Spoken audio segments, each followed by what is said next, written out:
thank you all for tuning in today here for our Prabhupada Tirobhava offerings of various devotees, various remembrances, various,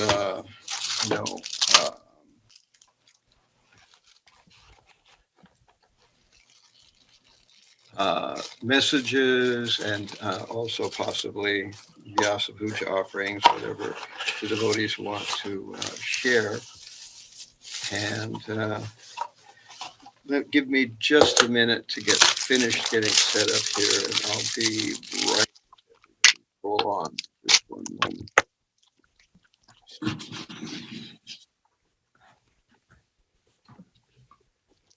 See.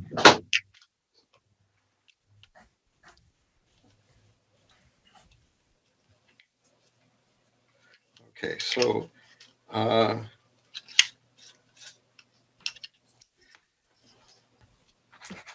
this morning we had a regular program in the Brooklyn Temple where devotees chanted, and we also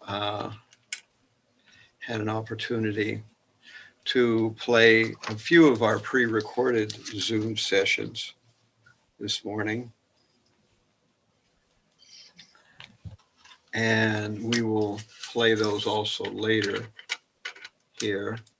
We have a recorded session from Jayapatāka Swami, a recorded session from Devāmṛta Swami, and a recorded session from Kadamba Kānana Swami, as well as a devotee named Ādi-Puruṣa, who lives here in New York.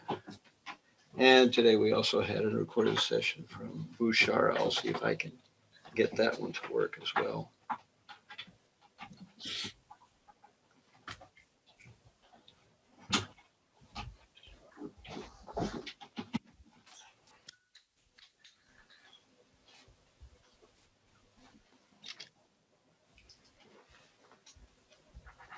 Okay, so. All right, so welcome everyone. I'm happy you all could make it. And I really do thank all the devotees who made an effort to try to speak something for the group here. I know there's a lot of different people coming in from different places to attend our Zoom session. I tried to put the word out there so that many people would be able to hear and participate. And since both Rukmiṇī and Anuttamā have an upcoming present engagement, let me cut to the chase here. And we'll start with Rukmiṇī, who is a very amazing devotee who has been with Prabhupada for a long time and speaks for a lot of devotees who have had the opportunity to serve under Prabhupada, and as well a chance to say something about the early days when Prabhupada had first come into the United States and made an effort to reach out to the people of this country, and just a chance to first learn something about the culture of the United States, and then to try to figure out how to give Krishna to the people of the country that we now inhabit here. So let me start with Rukmiṇī. I'll highlight her here when she comes up. You can hear me, Rukmiṇī? You're unmuted? Yes. Okay, good. So we'll have, as I say, I'm allowing people to do whatever they would like to do, whether they want a remembrance or a pastime or a realization or some kind of message to the devotees. So thank you so much for joining us, and I'll give the floor to you. Hare Krishna. Hare Krishna. Thank you so much. Om Ajnana-timirandasya Jnananjana Salakaya Chaksun Militam Yena Tasmai Shri Gurave Namaha. Namo Om Vishnu Padaya Krishna Prasthaya Bhutale Shrimate Bhaktivedanta Swami Niti Namane. Namaste Saraswati Deve Gauravani Pracharine Nirvishesha Sunyavadi Paschatya Deshatarine Vanchakapatarubhyascha Kripasindhu Vayevacha Patitanam Pavanebhyo Vaishnavebhyo Namo Namaha. Thank you, Maharaj. Thank you for inviting me. Thank you for asking me to say a few words. My dear Srila Prabhupada, in this holy day of your disappearance, please do not disappear from my heart and mind and my life. Today we're commemorating the 43rd anniversary of the day Srila Prabhupada ended his manifest pastimes with us here in this world and went from Sri Vrindavan Gokuladam, he entered Sri Golokadam. And on that day, we cried, feeling like orphans, feeling bereft, feeling like we were being left alone behind him in this world of suffering. And 57 years ago, in 1963, Srila Prabhupada himself wrote his own dedication to his spiritual master, Srila Bhaktisiddhanta Saraswati Thakur, on the title page of his English translation of Srimad Bhagavatam.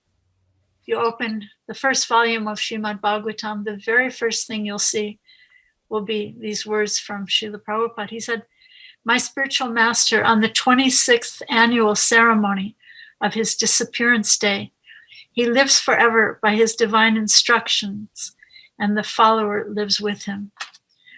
So, how is it that he can live forever and the follower can live with him? And what's the difference between our consciousness of feeling bereft and alone and his consciousness of feeling his Guru Maharaj at his side at every moment? And how can we rectify this kind of a paradox? Srila Prabhupada writes in his commentary in Chaitanya Charitamrita, Adi Lila, 13th chapter, verse 39, I believe, that a person who is advanced in Krishna consciousness always feels separation from Krishna, or in this case from our Guru Maharaj, because such a feeling of separation excels this feeling of meeting. These feelings develop in time when a person seriously engages in devotional service. So it seems that the key to this paradox is in the second part of the phrase, by his divine instructions. And if we ourselves also desire to never feel separated from our Guru Maharaj even for a moment, then we would be trying to evoke his presence each day in our lives by trying to carefully follow his instructions. But sometimes a disciple falls away by forgetting the instructions of his spiritual master. But by your mercy, Srila Prabhupada, you come again and again to remind us, to pull us back to remembering your mercy and your words of instruction. Chaitanya Charitamrita says, if by chance a servant falls down and goes somewhere else, glorious is that master who captures him and brings him back by the hair. That's Chaitanya Charitamrita, Adi Lila 4:47. So I was thinking that Srila Prabhupada, we often hear that Srila Prabhupada is the father of the Krishna consciousness movement, but I like to think of him as the mother of the Krishna consciousness movement, that ISKCON was like his baby. And how do you please a mother? I would say by helping her to raise up her beloved child. How can we please Srila Prabhupada? I think it would be to work and to pray and to try our best to help that baby grow up and thrive and become relevant and a responsible visionary voice contributing to benefit the world, and a voice and a force for alleviating the suffering of the people of the world and giving them true knowledge of who they are and what is the goal of life and who is the object of all love. Hey, Julie. I also wanted to say that if we accept, like we're hearing a lot these days about accepting Srila Prabhupada as the preeminent Siksha Guru. And I think if we actually accept him in that way, then we would understand that all those who follow his instructions, even those who are not his Diksha initiated disciples, are also his true disciples because they're carrying on his living, vibrant, illuminating instructions in their lives and in their words and in their hearts. So thank you, Srila Prabhupada, for all your innumerable gifts, the holy name of Krishna, your astounding books, your temples, the association of your devotees, the holy dhams of Sri Vrindavan and Mayapur, and for the knowledge that you've given us to help alleviate the suffering of the people of this world. Thank you for the grace you've given us all to give this one life to you and to Lord Krishna. I just wanted to close with one little story. When I was a very new devotee, I had just been initiated. It was in Montreal, and I had just been initiated for less than a week. I asked Srila Prabhupada a question at the end of his talk. And my question was, I said, at that time we called Prabhupada Swamiji. And I said, Swamiji, I fall so far away from you when you're not here. And he said, you should never feel that you are far away from your Guru Maharaj. You should never feel that way. And he began to speak about Arjuna in the as described in the first canto of Srimad Bhagavatam, when Arjuna, after Krishna's disappearance, Arjuna lost all of his Shakti, he lost all of his power, he lost all of his strength. He was such a great warrior, but after Krishna's disappearance, he was so bereft, and he couldn't even protect Krishna's wives. He was placed in charge of protecting Krishna's wives, and they were stolen away by a group of cowherdsmen. And so he was feeling so bereft. But then he began to remember the instructions that Lord Krishna had given him in Bhagavad Gita. And by remembering those instructions, he again found his strength and found his power. So I think this is the key, that by remembering the instructions of our Guru Maharaj, we can always feel right by his side, and we can be living his instructions and living right in his company throughout our lives. So, my dear Srila Prabhupada, on this poignant day of your disappearance from this world, please do not disappear from our lives, from our minds, from our hearts, and from our ISKCON society. Thank you so much. Hare Krishna. Thank you very much, Rukmiṇī. I appreciate your offering. I am, coming from several activities that we were engaged in today, and I'm just trying to collect my thinking and focus myself in the moment and process now of thinking about Prabhupada and his being with us, and now, of course, his no longer being with us. Since we have about 2 or 3 devotees who really need to get onto something else, I'm going to push on to Anuttamā, and then I'll go to Mahātmā. So Raj, I'm wondering, why don't you ask if that's Mahātmā, our God brother? I'd really like to hear him speak before I go. Can he go next and I'll follow him? Sure, I'm sure. I was thinking the same thing. Actually, I'm good till like 6. I just have to leave by 6:30. Go ahead. Go ahead. You want me to speak, really? Because I was just formulating. It's going to be very spontaneous. I was going to formulate it by listening to you. Or maybe we should speak together. I don't know. You're my senior. I'll do whatever you want. Who do you want to go first? I'll do whatever you tell me. Oh, gosh. Maharaj, your call. Okay, I can try. I can say something. I was sometimes on these days, I reflect on my experience and then try to make sense of it. And in the idea that perhaps we can help other devotees who will also go through this experience, and also help the devotees who never had Prabhupada's association, who feel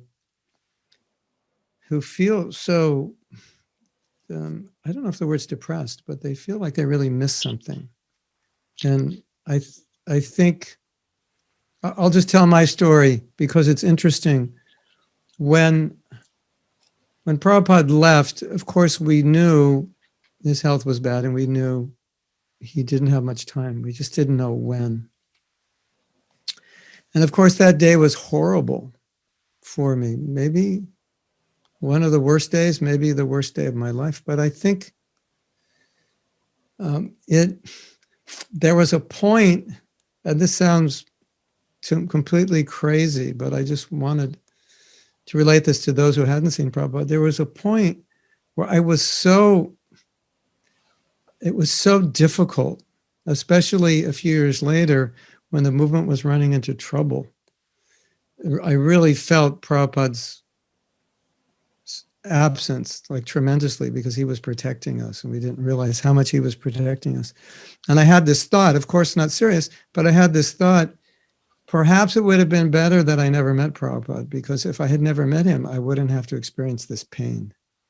So I just wanted to share with those who never met Prabhupada that you're all jealous of us because we did, but it was extremely difficult in ways that you'll never have to experience when he left, and what we had to face in maintaining his movement and what we still have to face. And that's just it's not a statement of any Siddhanta. That's just a statement of my own experience. And I think the other thing, and this is also not an analysis, I'm a very analytical person, but I'm just speaking now more emotionally, that as our movement ran into difficulties, it started to become a much different movement than it was when Prabhupada was with us.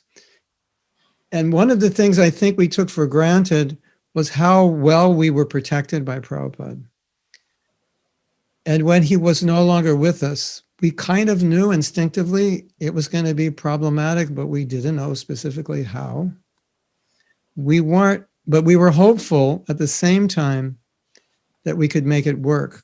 At least that was the emotion I was experiencing, and that's what I was experiencing. That's what I was feeling and being told from other people, like this is going to be difficult, but the responsibility is on our shoulders. So we're going to make it happen for Prabhupada. And we started running into difficulties. And it was at that point, at least for me, that I could never understand how well protected we were by Prabhupada, siddhantically and in so many ways, until he was no longer with us. And we were seeing some of our senior men having trouble. Not in a lifetime of Brahma would we ever have imagined these people would have ever had trouble. And then it started to become obvious that Prabhupada's mercy was protecting all of us. And now, at this point in my life, especially at the point when I decided that I should do the service of taking disciples, one side of me said, this is ridiculous. Like, who do you think you are? Of course, the other side of me is that, well, Prabhupada wants you to do this, so who do you think you are not to do it? And my personal feeling is I kind of feel like I'm a car and Prabhupada's the engine. And so as long as I serve him, I get the engine. But without getting his mercy, I'm nothing more than a car. I'm just a shell. But Prabhupada fills me up. And this is just my personal experience. I never really felt on my own that I was very Krishna conscious. I felt very inclined to the philosophy, but in terms of core basics, foundational samskars of Krishna consciousness, I felt that was all coming from Prabhupada by his mercy. And that was the engine that was driving me. And that was the engine that was driving ISKCON. And without that, we're nothing. So what happened when Prabhupada left, that engine was harder to start, both for us individually and for the movement. It was running really well, but after he left, it required more maintenance, more oil changes, more tune-ups. It required more work. And so I think one of the biggest, I was giving a talk this morning, giving a class on Prabhupada, and I think a thought that we all have is, why did Prabhupada leave when we were so young? Why did Krishna allow him to go? It seems like if there was, I think we were feeling this way, maybe Anuttamā and Maharaj and Rukmiṇī, you can say if you were feeling this way, but to me, it seemed like that was the greatest injustice that Krishna ever had committed, as he let Prabhupada leave so soon, because we weren't ready. We all knew we weren't ready. At least that's how I was like this. You can't allow this to happen. This is a travesty. At least that's how I felt. And so I was trying to make sense of that this morning and thinking, well, would it have been any better if Prabhupada waited 10 years or 20 years? And I think that protection bubble, it had to be removed for us to grow, because I think we all thought we were much more Krishna conscious than we were until Prabhupada left. And then after he left, it was like, oh, so the engine's not running so well now. Oh, you thought it was always a sports car and you wouldn't have to maintain it. So I started feeling like perhaps it was Prabhupada's divine arrangement just telling us, you have to grow up, and you have to grow up now. And I think all of us who went through that experienced this very, very difficult time when we were feeling Prabhupada's separation intensely, and we didn't know how to get it, and we didn't know what to do. And then the movement started having difficulty, and that intensive, it was totally salt on the wound. It just, when the movement was having difficulties, it was just a reminder, Prabhupada's not here, and that's why we're having difficulties. And who can I talk to? And even if I think I know the solution, nobody's going to listen to me. I'm not in charge. And Prabhupada's not here. I can't talk to him and tell him. And then gradually, I think all of us had to make sense of everything in a way that the only way we could be sane was we had to find Prabhupada's association through all of this. Otherwise, we would go crazy, or we would just leave ISKCON or leave Vaishnavism. And we started understanding more deeply Prabhupada's mood, Prabhupada's heart, dedicating ourselves to his mission. That's specifically, we had to realize what Rukmiṇī is saying. Prabhupada's in his instructions, and service, because that's the only way we could associate. It was so, I remember when Prabhupada would come to LA, because basically I was in LA and San Diego, and he would always come there. And when he would come, it was like, oh, we just got our injection for the year. And we all felt that 3 days was great, that we're good for the year now. One of my godbrothers, he went to greet Prabhupada at the airport, and he said, today I will distribute 108 Bhagavad Gitas. And I said, how are you going to do it? He said, well, I just have to see Prabhupada. So Prabhupada came through. I saw him at the airport. I said, you're okay for 108? He goes, yeah, I'll do it. And he did it. So, for some of us, that's all we needed was those 3 days or that one darshan, and we were good. And now Prabhupada's gone. And so now what do? We had to get that association through his instructions. And I think Prabhupada knew that. It's like, okay, this is what real Krishna consciousness is, not my body, my instruction. And I think we would all say, I think we all agree now, we're closer to Prabhupada than we ever were. We had to become closer to survive, because we didn't have the body. So I don't think anyone should feel that separation is really undesirable. And then Prabhupada many times said it's more desirable. And so I always think, okay, Prabhupada said it's more desirable, so he said it must be, and I just have to keep digging through his service and his instructions to feel very, very intensely that I'm close to him and he's close to me, and I'll never leave him, and he'll never leave me, because he'll always be there by his instructions. And I think that's what we've all done, and I think we all feel closer than ever. And Anuttamā, all the book distributors would rather be when Prabhupada came to the temple, they would rather be on book distribution during the day than just hanging out with Prabhupada, feeling like I'm not really close. I'm closer selling his books. So I think that it's the same thing now. And we were forced to understand this. And so all those who never met Prabhupada, you have access in the same way. And just as we have been forced to understand it, you also can access Prabhupada in that way. And I think I'll stop there. Thank you for letting me speak. Wow, thank you so much, Mahātmā. That was wonderful. I'm really amazed at the realizations you had just shared with us.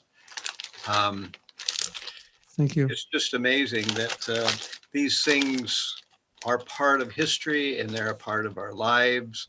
And somehow through a time when there was a Prabhupada, we lived through a time when there wasn't a Prabhupada now. And somehow we are carrying on. And yet it's not exactly clear sailing. It's not exactly like we know where we're going. So the bubble has been popped. Yeah, he gave us some things. At the same time, he gave us an interesting curveball, and we're still trying to figure out how to do it. So please, Anuttamā, you come forward and give us some of your realizations. Thank you very much, Mahātmā. Hare Krishna. Thank you, Mahātmā Prabhu. Yeah, I just jotted down some thoughts I'd just like to share. It was more kind of reflecting in the sense of what's the meaning of this day to us. And sometimes I know, like on Prabhupada's appearance day, we hear devotees say, well, this is Prabhupada's disappearance day, but my guru's appearance day is some other time.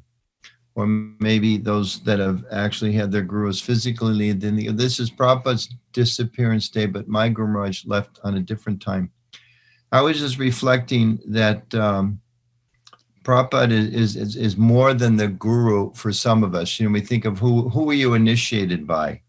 Prabhupada is more than the guru for some of us. And Rukmiṇī quoted this expression that I find very inspiring, that Prabhupada is the preeminent Siksha guru for all of us. He's the primary, and the founder Acharya Viskan. He's the one that created this whole community and clarified our methodologies of worshiping the deities. And as Mahātmā said, with the book distribution and open temples and so many things. And the rest of us are all following his footsteps. And the fact is, this is just the kind of the second generation or the first generation after Prabhupada. But we know that many, many gurus will come and go over the next centuries. But Srila Prabhupada will always stay. So again, there's sometimes this tendency to think, well, I'm more separate from Prabhupada than the person who's giving me physical instruction, the person that initiates me. But actually, these personalities, all of us, we're gonna go, but Prabhupada's gonna stay. So in that way, today really it's not just an important day for all the disciples of Prabhupada, as sometimes people think, but it's really an important day for all ISKCON devotees and friends. Because without Prabhupada, none of us would be here. There would be no here to be part of. It wouldn't exist. And in that way, our own Siksha gurus, our Diksha gurus, the GBC members, temple presidents, our spouses, our mentors, our God brothers, God sisters, no one would be here without Prabhupada. So I think that's important for us to remember, and in a practical way, to really meditate on, we need to now, excuse me, and always in the future, look to Prabhupada for what was Prabhupada's vision on this. Sometimes the Christian friends, they say things like, well, what would Jesus do, right? If Jesus was here now, what would Jesus do about this particular thing? So I think it's important that we also go really deep in trying to understand Prabhupada's mood, Prabhupada's vision, Prabhupada's guidance, Prabhupada's character, and we understand these things and try to see how can we be following in Prabhupada's footsteps. Prabhupada, we see Prabhupada was so humble in the way he interacted with the devotees. I'm just, I've been rereading the Srila Prabhupada Leelamrita recently, and I just go back again to Mukunda Raj's book, Miracle on 26 Second Avenue, and then Shyama Sundar's books, and all these beautiful, so many biographies there about Prabhupada's mood, how he was joyful, how he was humble, how he was practical, and he wasn't limited by anything. this is an important mood. Prabhupada said there's a famous example of the Chaitanya Charitamrita about, impossible is a word in a fool's dictionary. But for Prabhupada, nothing was impossible. This is the person who we're following. This is the person that created our organization. He crossed the ocean, was as a sannyasi, he married young couples. That's completely against the rules. Prabhupada, he created the Brahmacharini ashrams. I mean, where's that in the tradition itself? When he first came, I always find it so amazing. One story that comes back to me again and again and again, when he was staying at the Agarwals, he was actually in Butler. He was actually at the YMCA. He came to their home in the evenings to lecture, and it's described one time he came a little early, and Sally Agarwal said, "Oh, Swamiji, I haven't cleaned things up yet," because they were meat eaters. Prabhupada just came from Vrindavan. He's staying with people that are meat eaters. And she said, "Swamiji, the smell must disturb you." Prabhupada's response could have been so many things. "Oh, yes, you should give it up. Yeah, this is terrible. So much bad karma." Prabhupada's such a gentleman. He said to her, "Oh, think nothing of it." And we can imagine how disturbing. If I drive by, I walk down an alley, like there's a Burger King within a block. It's disgusting. And, I come from a culture that does all those things. But Prabhupada was completely undisturbed because of his compassion and his vision. So 2 things I wanted to read, it's one real short. Just an example is I came across this recently. I think something very few of us would know or think about. It's on page 260 in the Lilamrita Volume 1, Beyond the Lower East Side. Volume 2. Mr. Chatti, one paragraph before. Prabhupada led the chanting of Hare Krishna for 20 minutes, cautioning the devotees to respond softly so that the neighbors would not pour water through the ceiling again, although they hadn't done that recently. Prabhupada always tried to cooperate with the tenants, but occasionally someone would start a petition, which never amounted to much, against the devotees. Sometimes Prabhupada would help the landlord, Mr. Chatti, by taking out the other tenant's garbage or just giving him a hand. I want to read that again. Sometimes Prabhupada would help the landlord, Mr. Chatti, by taking out the other tenant's garbage or just giving him a hand. And I just find that, again, what's the mood of our founder Acharya? I mean, we can imagine, he just came from Vrindavan. I mean, higher class people don't touch the garbage in India. What to speak of in Vrindavan? What to speak New Yorkers' garbage? What to speak of what was in that garbage? And just because this is the landlord, Prabhupada saw in order to push his movement forward, he needed to maintain good relationships with the landlord, and he would help him take out and this is before the day that, those of us that are younger, maybe you think all garbage is forever and tied up in nice, clean plastic garbage bags. Wasn't so in those days. There were no nice, clean garbage bags. You threw stuff in a can, and pretty abominable. But Prabhupada would help him take out not the devotees' garbage, the neighbor's garbage, which, again, that in itself just speaks so much to me about the nature of Prabhupada and his humility. And then a statement, a famous verse I just wanted to reference, but again, trying to understand what's Prabhupada's mood, because this is Prabhupada's movement, it's Prabhupada's mood, and we need to understand it very deeply.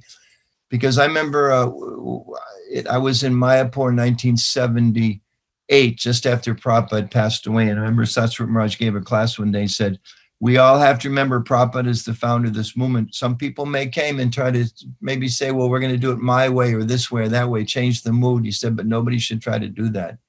So in the same way, we have to be really deeply educated about what is Prabhupada's mood and his vision. So here's a verse, 731, on a topic that's of interest these days.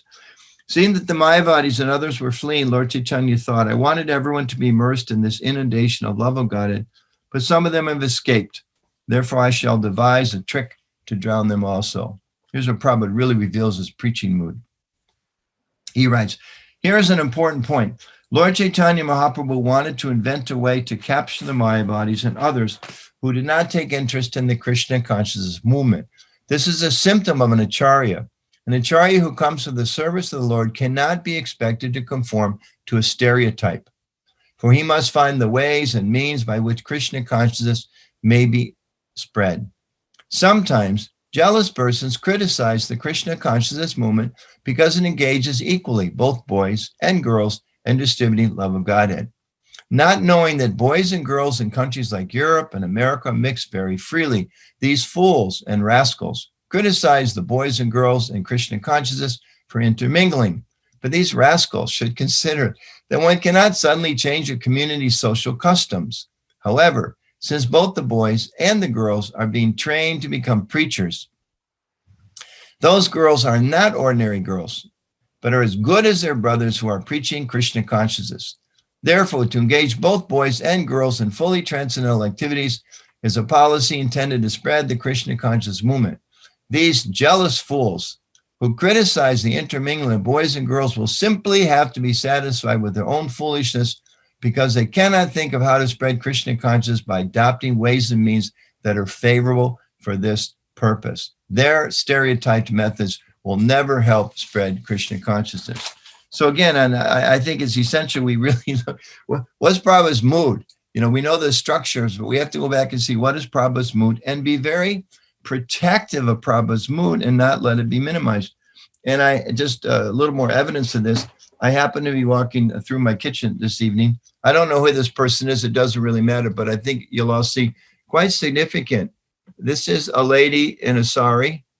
I don't know if you can see it properly, receiving Gayatri mantra from His Divine Grace, Srila Prabhupada. You may recognize that person. That is Prabhupada, obviously. But anyway, that's Prabhupada giving Gayatri, chanting right into her ear. Okay, another interesting. Just walk through your kitchen. You might find similar photographs. Similar. This is another one. Prabhupada accepting a garland. Again, reflection is not so good. Can you see that, Mahatma? Can you see that? Yeah, the reflection is pretty bad. You can see mostly your computer screen. Oh, sorry about that. I'm not sure what to do about that. Anyway, Prabhupada accepting the garland from a lady. How's that? Better, huh? Prabhupada accepting a garland from a lady disciple. So I think we have to really pray. I'll conclude here. We have to pray that we adopt Prabhupada's mood, that we're very strict with ourselves, but we're very merciful to others, and that we're always ready to do whatever is necessary to share bhakti, to share devotional service with one and all, and not to discriminate. Prabhupada is very much against discrimination. So I'll just finish with this. I was thinking this is Prabhupada's disappearance day. Rukmiṇī said a similar thing. I think we have to be very, very careful. Although it's his disappearance day, we have to guard against, to make sure that we don't, his presence doesn't disappear and his mood doesn't disappear. That I think is an essential thing for us to remember and think about on his disappearance day, not to let his presence disappear or his mood disappear. And I'll stop with that. Thank you, Maharaj. Thank you very much, Anuttamā. We're definitely getting nectar today. There's a lot more to come too, even some of our recorded sessions. We previewed them this morning,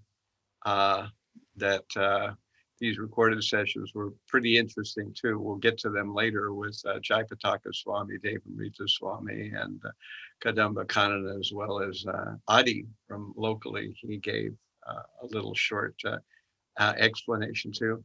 This is an amazing day, actually. I feel blessed, for all the association we're getting here. I asked Kṛṣṇarūpā from Australia to speak. I wanted to get more ladies into the flow today, so luckily Rukmiṇī agreed to speak and Kṛṣṇarūpā agreed to speak. Mālati will be speaking later. I had, unfortunately, Arundhati has some problem and she couldn't speak. She was not feeling well. And Guru Gauranga also canceled out, and a couple of other people canceled out for physical reasons. So let me, since Kṛṣṇarūpā has a program that she has to attend, let me ask her to come to the fore here and speak something for us all to hear. Hare Krishna.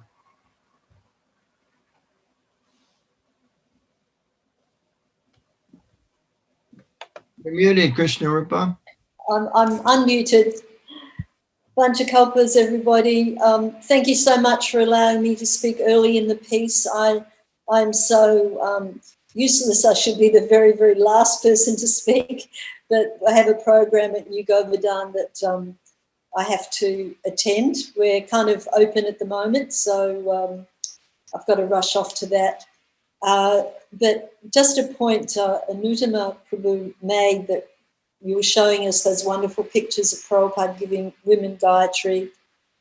Prabhupada, actually, when I got first and second initiation together, and I was a brahmacharini in Calcutta Temple. This was from the beginning of 74, and they needed a pujari for Lord Jagannath, Baladev, Subhadra. Narayani was Radha Govinda's head pujari, and Madhuri was worshipping Lord Chaitanya. And Galgamuni Maharaj wrote to Prabhupada and said that we have a nice Australian Bhaktin here. I would really like, would you consider giving her first and second initiation together, because we really need a pujari for Lord Jagannath, Baladev, Subhadra. So Prabhupada agreed. So the only reason I got first and second together was Prabhupada, understood the need, and I was their lordship's pujari for a year and a half.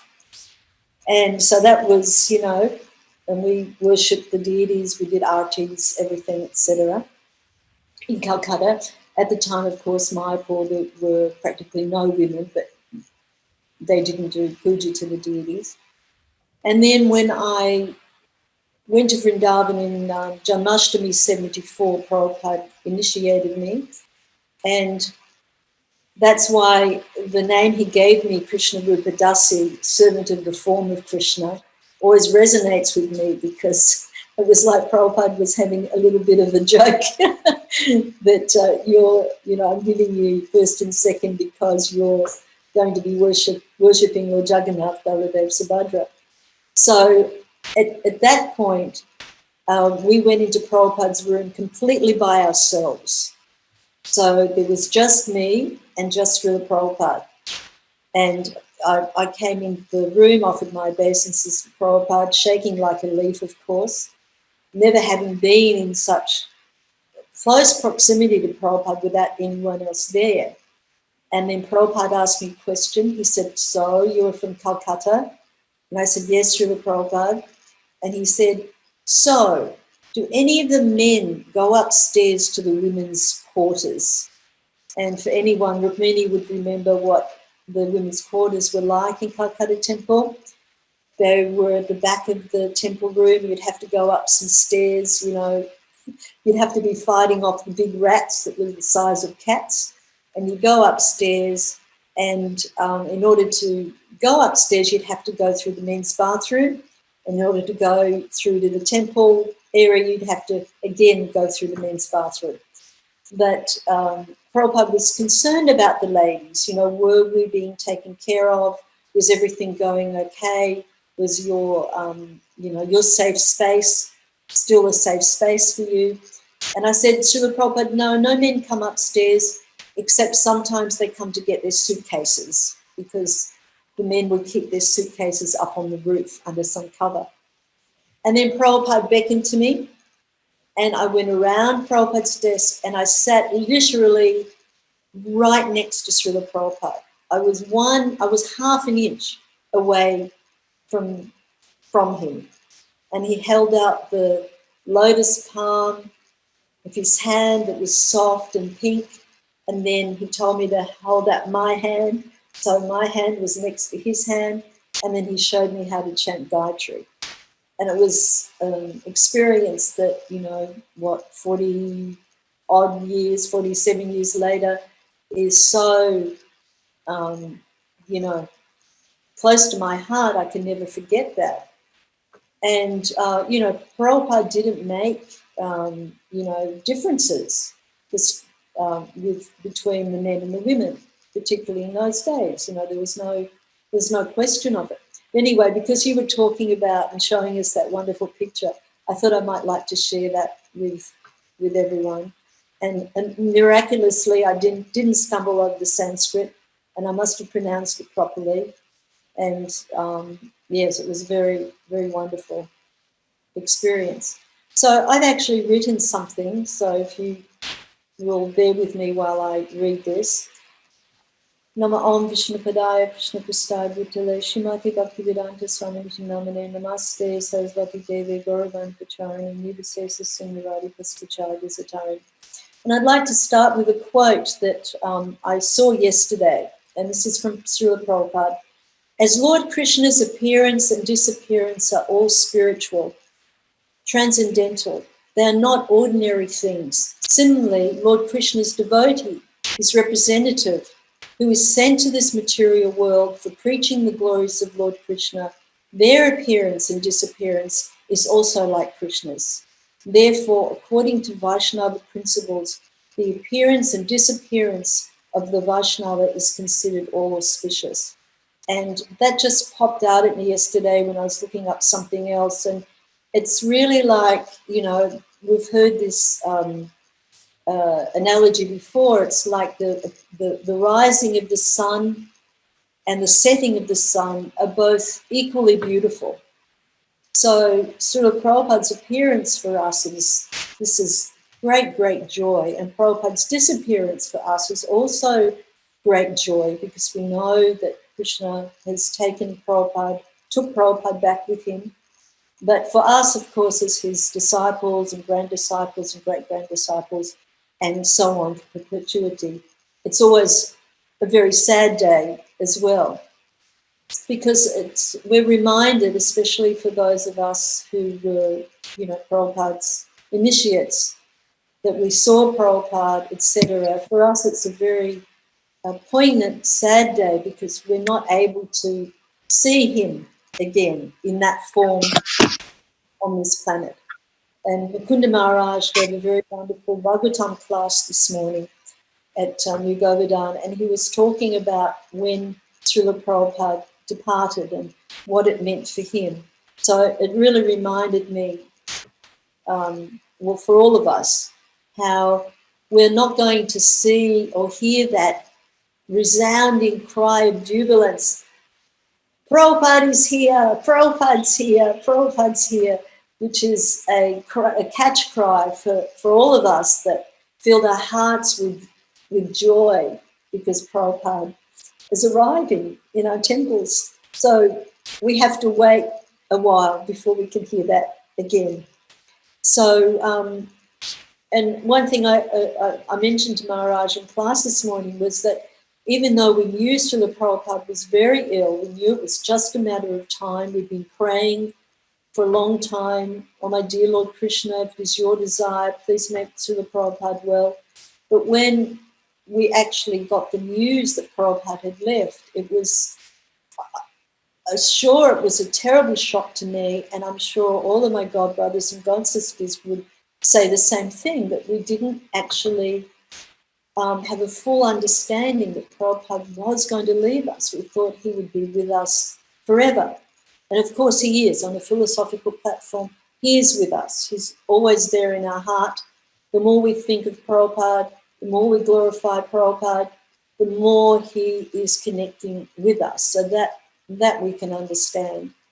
So a blessing that I'm asking Srila Prabhupada to give me, and I'm asking all of my revered God brothers and God sisters and the assembled devotees to give me, that I will remain a faithful servant to Prabhupada for the rest of my life. And indeed for as long as it takes, probably would take many lifetimes. But just one moment's association with a devotee like Srila Prabhupada, pure devotee of the Lord, is enough to free us from our ghastly life, or from my ghastly life. And that very first darshan I had of Srila Prabhupada, which was in Melbourne Temple, 1973, stays with me forever. It was a, what's the word I can use? It was a light switch moment. That second I saw Prabhupada, I had immediate conviction. I'd only been a devotee for a few weeks. And then when I saw him, it was like, yes, this is my eternal spiritual master. The impact was so powerful on me. And I've gone through different phases in my life. You know, I've had the ups and I've had the downs, and I've had some lulls in my enthusiasm. But Prabhupada never gave up on me. And somehow or other, in a cosmic plan of epic proportions, I'm indeed captured forever. So I beg your blessings that, you know, for the next whatever, 10, 15, 20, 25 years that I stay dedicated. And recently I was reading in 5th canto, it's chapter 4, verse 5. And it's the verse about, and it's a purport about Jivamukta. And Jivamukta, as you know, is a person who is already liberated even in this body. And of course, you know, we understand that Prabhupada is a Nityasiddha, he's eternally liberated soul. But when I was reading this purport, I couldn't help but think about Prabhupada and his qualities. So, and because Krishna really wanted to glorify Prabhupada, he didn't make it easy. Just like Anuttamā Prabhu was saying, it wasn't easy. And why did Krishna not make it easy for his beloved devotee, Srila Prabhupada? And we can understand he didn't make it easy because he wanted Prabhupada to get the glory. If he made it easy, it was, you know, had Prabhupada came, had lots and lots of big donors and immediately started temples and wasn't taking out the trash to help the landlord, or lined up in the bath, you know, in the queue to use the bathroom with the other devotees, some of the devotees standing before him, not giving Prabhupada first turn. You know, we wouldn't appreciate the wonderful stature of our Srila Prabhupada. And, you know, and Prabhupada, I mean, you know, there's those wonderful stories of where Prabhupada saw Narada Muni. And Jamuna writes that about, there's a kirtan in Berry Place. And Prabhupada was, you know, there was a kirtan going on, and Prabhupada suddenly started singing, Narada Muni, Bhajai.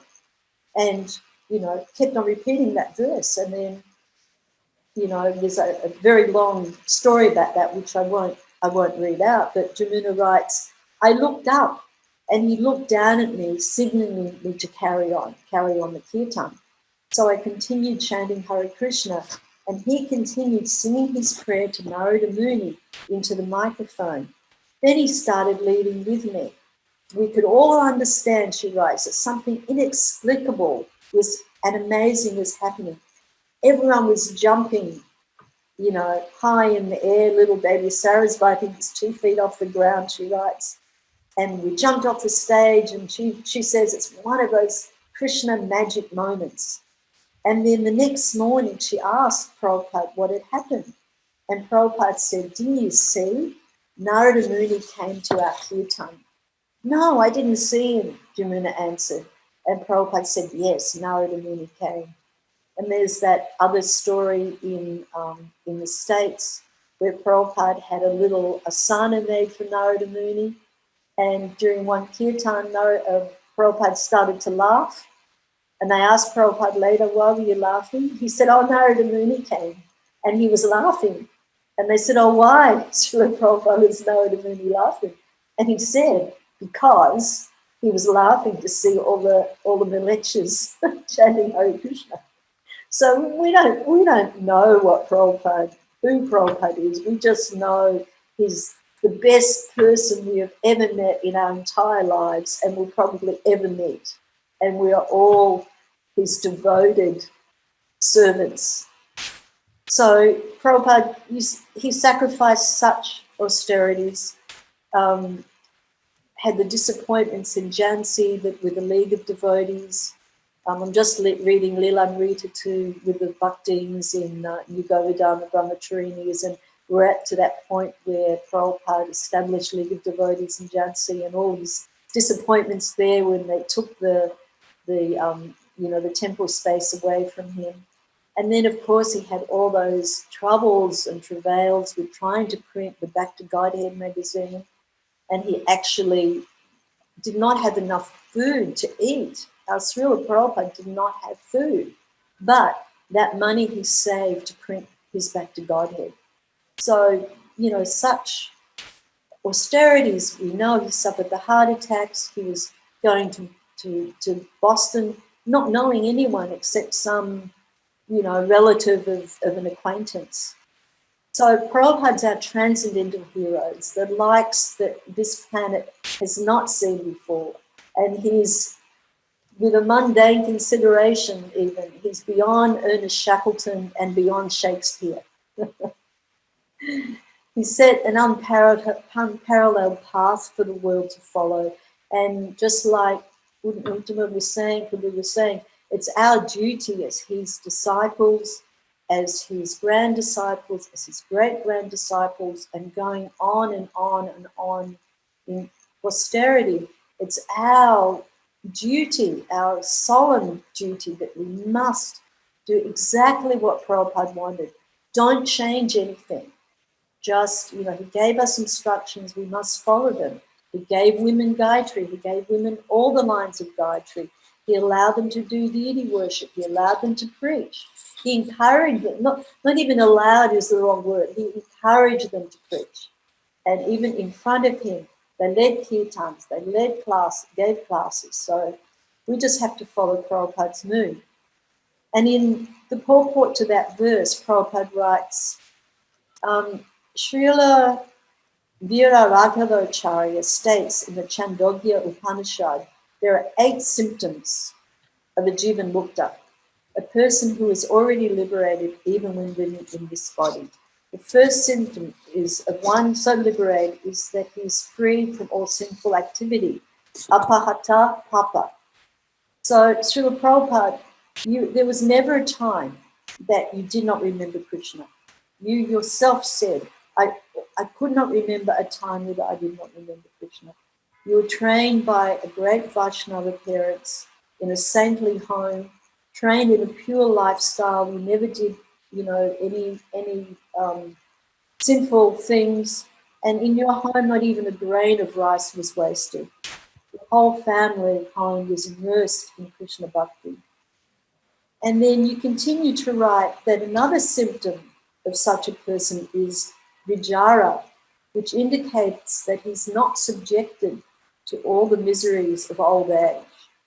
And we've seen Prabhupada that, despite his ill health, his preaching was indefatigable. He could not stop preaching. And, as Mukunda Maharaj was saying in class this morning at Govardhan, that right up to the very last minute, Prabhupada was translating Srimad Bhagavatam. And he was reminding us that the pain was so severe that the Kaviraj says if an ordinary person was suffering the pain Srila Prabhupada was suffering, they would be crying in agony. And what was Srila Prabhupada doing? Translating Srimad Bhagavatam. I'm nearly finished. Do I have a bit more time, Chandrasekhar Maharaj? It's kind of, we've got a lot of people on. I appreciate your exuberance. Yes. And so I won't continue, but okay, there are. Go ahead if you could do it in a minute or two. Yes, well, I'll go quickly. So the other symptom is vimrityu. A liberated person prepares himself in such a way that he does not take any more material bodies. So we know that Prabhupada has gone back to Krishna. Another symptom is vishoka. He's callous to material distress and happiness. And we could see with Mr. Nair and all the trouble that he caused in Bombay. Still, Srila Prabhupada was determined and did not let that prevent him. He no longer desires any material enjoyment. And in deep humility, Prabhupada would pray, "Dear Krishna, please never let me fall into Maya." And he would remind his disciples, the problem with my disciples is they're not afraid enough of Maya. And another one is apipata, that he has no desire other than to engage in devotional service. And it continues. So I won't take up very valuable time, but I just want to say, of course, that wonderful conclusion, the reasons ill who say that Vaishnavas died and now at living still and sound. The Vaishnavas died to live and living spread the holy name around. So let's continue to glorify Srila Prabhupada on the sunrise and the sunset, And may all of his followers for generations to come do the same. Hare Krishna, glories to Srila Prabhupada. Thank you for your patience. Hare Krishna, thank you very much, Kṛṣṇarūpā. It's like a breath of fresh air there from Australia. I feel like it's early morning there or something like that. It's very late here. It's 10 a.m. It's 10 a.m. Yeah. Thank you so much. I feel very inspired by the speakers that we've had opening up here.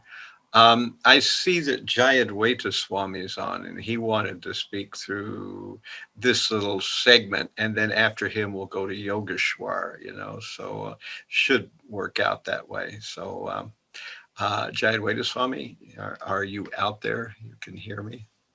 I am. Let me start video. There we are. Thank you.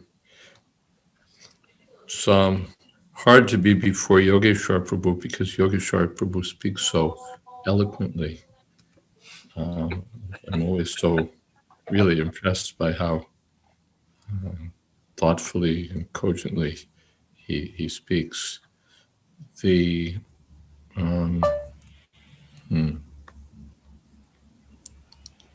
Yeah.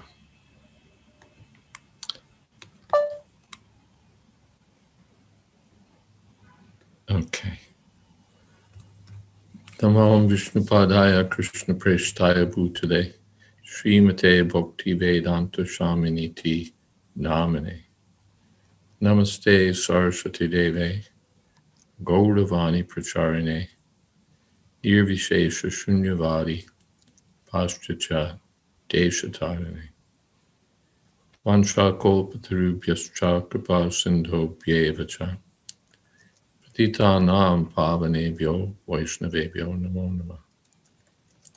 Shri Krishna Chaitanya Prabhu Nityananda Shri Advaita Gadadhar Shiva Sadi Gaur Bhaktivinoda Hare Krishna Krishna Krishna Hare Hare Hare Rama Rama Rama Hare Hare. One thought that I've had about Srila Prabhupada is how impressive it is that he attracted so many different kinds of people and was able to engage so many different kinds of people. And everyone had his own way of understanding Srila Prabhupada and appreciating Srila Prabhupada. When you read some of the memoirs that are being published, they're so different in their mood, in their approach, and in their view of Srila Prabhupada.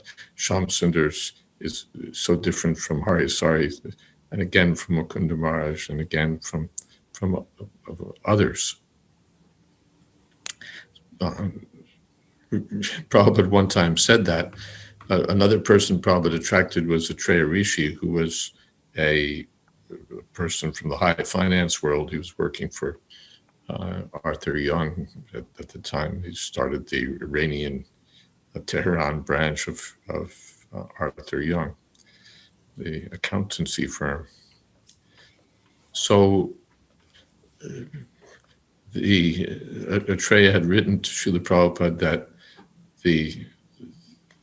it seemed like there were these clashes between devotees and that it was due to impersonalism. And Prabhupada wrote back and said, no, it's personalism. That because everyone is an individual, you can't expect some kind of, he wrote that also, some sort of utopian existence here, but that everyone is an individual eternally. And therefore there will be differences of opinion. And in ISKCON or among Srila Prabhupada's followers, there are differences of opinion. We were hearing yesterday from Giriraj Maharaj about the high-pitched differences of opinion in Prabhupada's last days between those who were insisting that Prabhupada has ordered us to he wants to go on a bullock cart and circumambulate Vrindavan, so we have to carry out his order and arrange for it. And those on the other side who said, he's going to die if you do that. We can't, he'll be in so much pain. The first bump in the road, he'll leave. So there was a high, really, what would you say? Just a ferocious kind of difference of opinion about that. With both sides committed to Prabhupada's service, thinking about how to please Prabhupada, how to serve Prabhupada. So there were, and so still that carries on, and we can expect that into the future also, that there won't be just one view. But my point is that the one thing that everyone agrees on is the greatness of Srila Prabhupada, the influence of Srila Prabhupada, their affection and love for Srila Prabhupada. And somehow Srila Prabhupada was able to attract so many different kinds of people. It's very sophisticated people of Bombay, people like Srinathji, who is very cultured and worldly wise person. And then hippies in the Lower East Side, and even crazy people. I remember one incident. This is New York. We were at some airport, and Prabhupada was leaving, I believe. And all the devotees are, one of those airport scenes that we used to have in those days. All the devotees were gathered around Srila Prabhupada. And this crazy boy started making his way through the crowd. And he was obviously mad. I mean, he had LSD kind of eyes and very unkempt appearance. He's wearing some sort of like cardboard sign that said something crazy. And he started making his way towards Srila Prabhupada. So, I'm seeing him, and as I see him getting closer to Srila Prabhupada, I start blocking him. And even but anyway, he somehow or other threw himself right in front of Prabhupada. And I think I and some others are ready to pull this fellow away. But Prabhupada was kind. No, let him, he just accepted that somehow or other he's surrendering. It didn't go beyond that. I don't have the rest how he became a brilliant something. But Prabhupada saw and appreciated that there was some spirit there to surrender. Another time, this is Boston, I was assisting Govinda Dasi in serving Srila Prabhupada, and I brought Prabhupada his lunch. And as I was putting his plate before him, these big black ants started crawling on the prasadam. So I started to brush them away lightly. Prabhupada said, no. He said, let them play. They are also living entities. They are also living entities. So Prabhupada was kind not only to the human beings, but even to the ants, even to the lower creatures, even to the lower creatures, including the hippies of the Lower East Side. We were also lower creatures, maybe human beings of some sort, but Prabhupada was like that he saw some spark of Krishna consciousness and he would fan it. When Prabhupada first disappeared, one disciple of Bhaktisiddhanta Saraswati Thakur, who had been invited to speak, said rather, anyway, he's incongruously, let's say, he said that I also could have had many disciples in the West if I'd been willing to accept hippies. And it was true that that was Prabhupada's distinction, that Prabhupada, yes, anyone could have done what Srila Prabhupada done if they'd been willing, if they had the humility, if they had the tolerance, if they had the patience, if they had the vision, if they had the courage, if they had all the other qualities that Srila Prabhupada had. They also could have started the Hare Krishna movement in the West. They also could have spread it to Africa and China and Russia and Australia and all over the world. But those qualities were manifest in Srila Prabhupada to an extraordinary degree, not seen in others. Others may have been learned, others may have been cultured, others may have had many Vaishnava qualities, but it's Srila Prabhupada who manifested all of these qualities in such an extraordinary way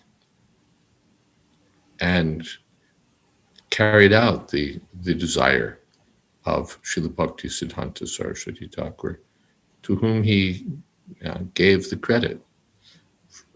Tarischa Balavan Paschachet Tan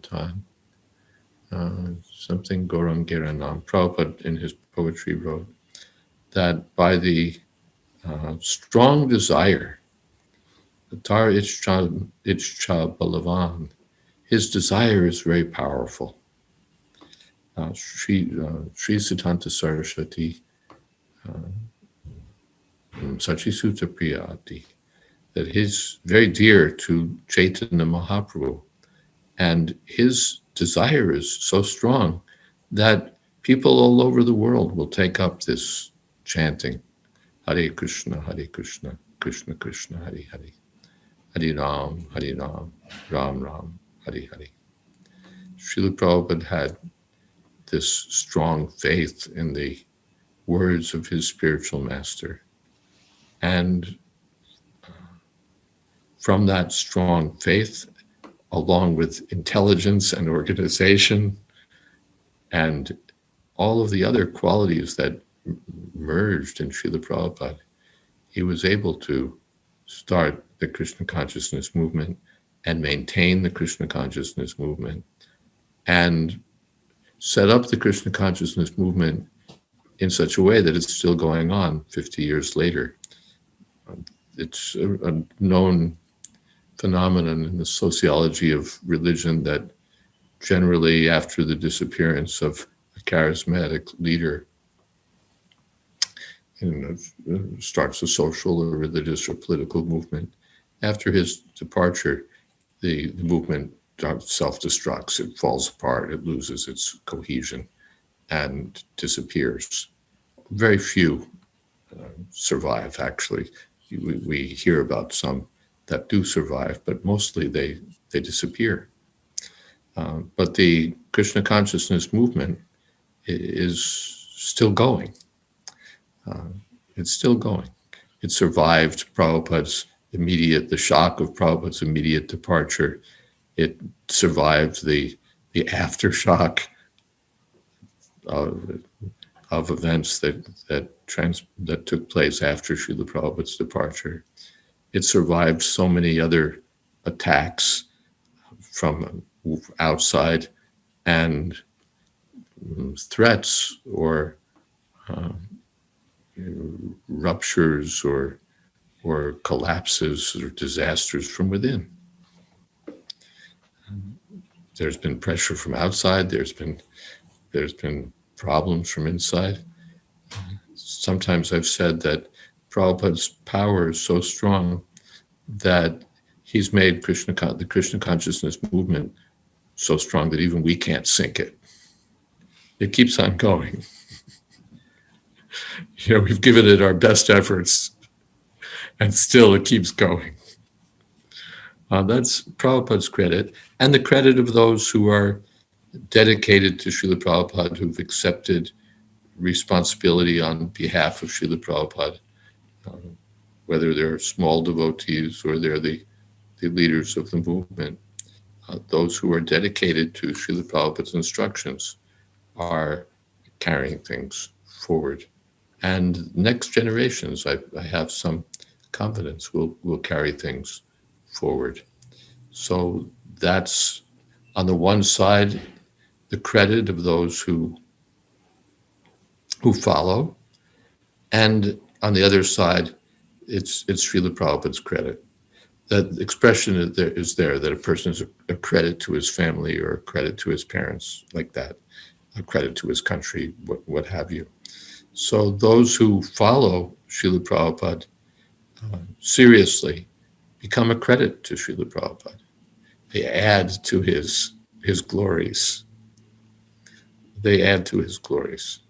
When the Krishna consciousness movement, as the Krishna consciousness movement spreads and accomplishes more and more, as it reaches more and more people and uplifts more and more people, those who are instrumental in making that happen by following Srila Prabhupada get credit for their accomplishments, and at the same time, they're a credit to Srila Prabhupada. They add to his glories. It's not that if somebody does something, it's somehow or other taking energy away from Prabhupada or distracting from Srila Prabhupada, or Prabhupada's not in the center or what have you. When Prabhupada's followers accomplish something, they add to Prabhupada's glories. If someone writes a book, if someone starts a temple, if someone does anything that's in compliance with Srila Prabhupada's instructions, then that person gets the credit, and Srila Prabhupada himself gets the credit, because it's only by Prabhupada's mercy that these things can authentically happen. I think I've taken enough time, so I'll stop here. There are many qualified people to speak. Thank you, Hare Krishna. Thank you so much, Jayādvaita Swami. We really appreciate. My hat's off to all the devotees who took the time both to come and decide to speak, and those who are coming to listen. This is kind of a rare moment, where we kind of look at the movement, we look at ourselves, and we look at Prabhupada, and we try to figure it out and scratch our heads where we are and where we're going. So thank you very much. And I want to turn the spotlight to Yogeśvara, who is here, and he always has some amazing realizations to give us. Yogeśvara, are you there? Hare Krishna Maharaj, thank you for including me here. Nama Om Vishnupadaya Krishna Prastaya Bhutale Srimati Bhaktivedanta Swami Niti Namane Namaste Saraswati Deve Gauravani Pracharine Nirvishesha Shunyavadi Paschacha Desha Tarine. This is a difficult day for those of us who were privileged to have been with Srila Prabhupada. The day of his disappearance is very difficult. It's emotionally difficult. It's psychically difficult. It's intellectually difficult. It's difficult on so many levels. So for the younger among you joining us this evening, I'm going to kind of step out of character a little bit and share with you something that generally doesn't get talked about. impression has been keeping as much as I do in contact with fellow, old fogies from the first generation. I try to stay in contact with our God sisters and God brothers. It's my lifeline. We're a little special. Those of us who were with Srila Prabhupada were a little special. I don't think it's easy for the younger generation to get us, to understand why we behave strangely sometimes. It's because we were witness to something unique in history. I've been reading biographies of Chaitanya Mahaprabhu lately, Chaitanya Bhagavat, Chaitanya Mangal. And I'm just amazed what the community of Vaishnavas were privileged to see at that time had never been seen before in the history of the world, in the history of humanity. There had never been a descent of God experiencing the ecstasies that Chaitanya Mahaprabhu manifested, and people didn't know how to express it. They didn't know how to react to it. They were fainting left and right because it was hard to absorb. There was some of that for those of us who were with Srila Prabhupada. We were seeing something that was just beyond understanding. So what I want to tell you, you youngins out there, is that we, gray types in ISKCON, we live with two emotions. We live with fear and we live with guilt. The fear, and I obviously you can't talk for everybody, but I think many of the older among us out there will identify with this. The fear is that we're seeing our God brothers and sisters, the people we grew up with in spiritual life, they're dropping around us. Left every day, there's someone else who's not there anymore. And it's tragic, and it, rips our heart in half, and we cry because we miss them so terribly. These people who understood what we went through, and we who understood what they went through because we were there together with Srila Prabhupada. And the clock is ticking.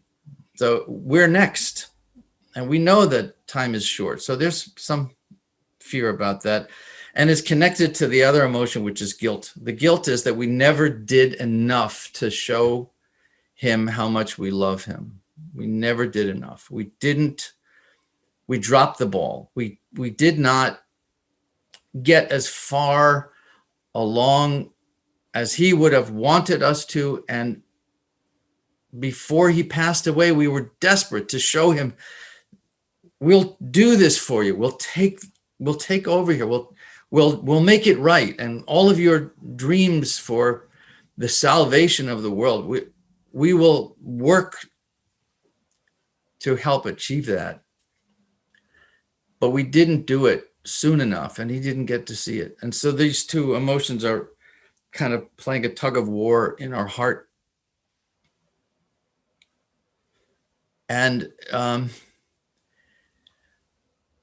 my mom passed away about 6 weeks ago, and that was the second most jarring loss that I've had. Well, among others, I miss Bhakti Tirtha Swami, a lot of devotees I miss, but my mom and I grew up together, and she was a single parent and I was her only child. So emotionally, that was a very, very difficult experience, but there was a lot of learning that went through it. And it obliged me to think back to when Prabhupada passed away. And as devastating as that was, there were also things that have occurred as a consequence of that could not have happened while he was here. See, while he was here, there was always an ultimate arbiter. You see, when Prabhupada was here, there was always somebody we could go to who would answer every question we have.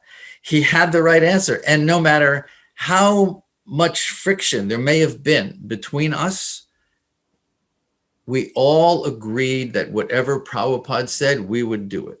We would do it. He was the ultimate peacemaker. And when he was no longer there, those frictions didn't have that same automatic resolution that they had when he was here. So it was a difficult time on so many levels. But since then, there are realizations that we've had about the responsibility that he handed to us. And here's what's wonderful.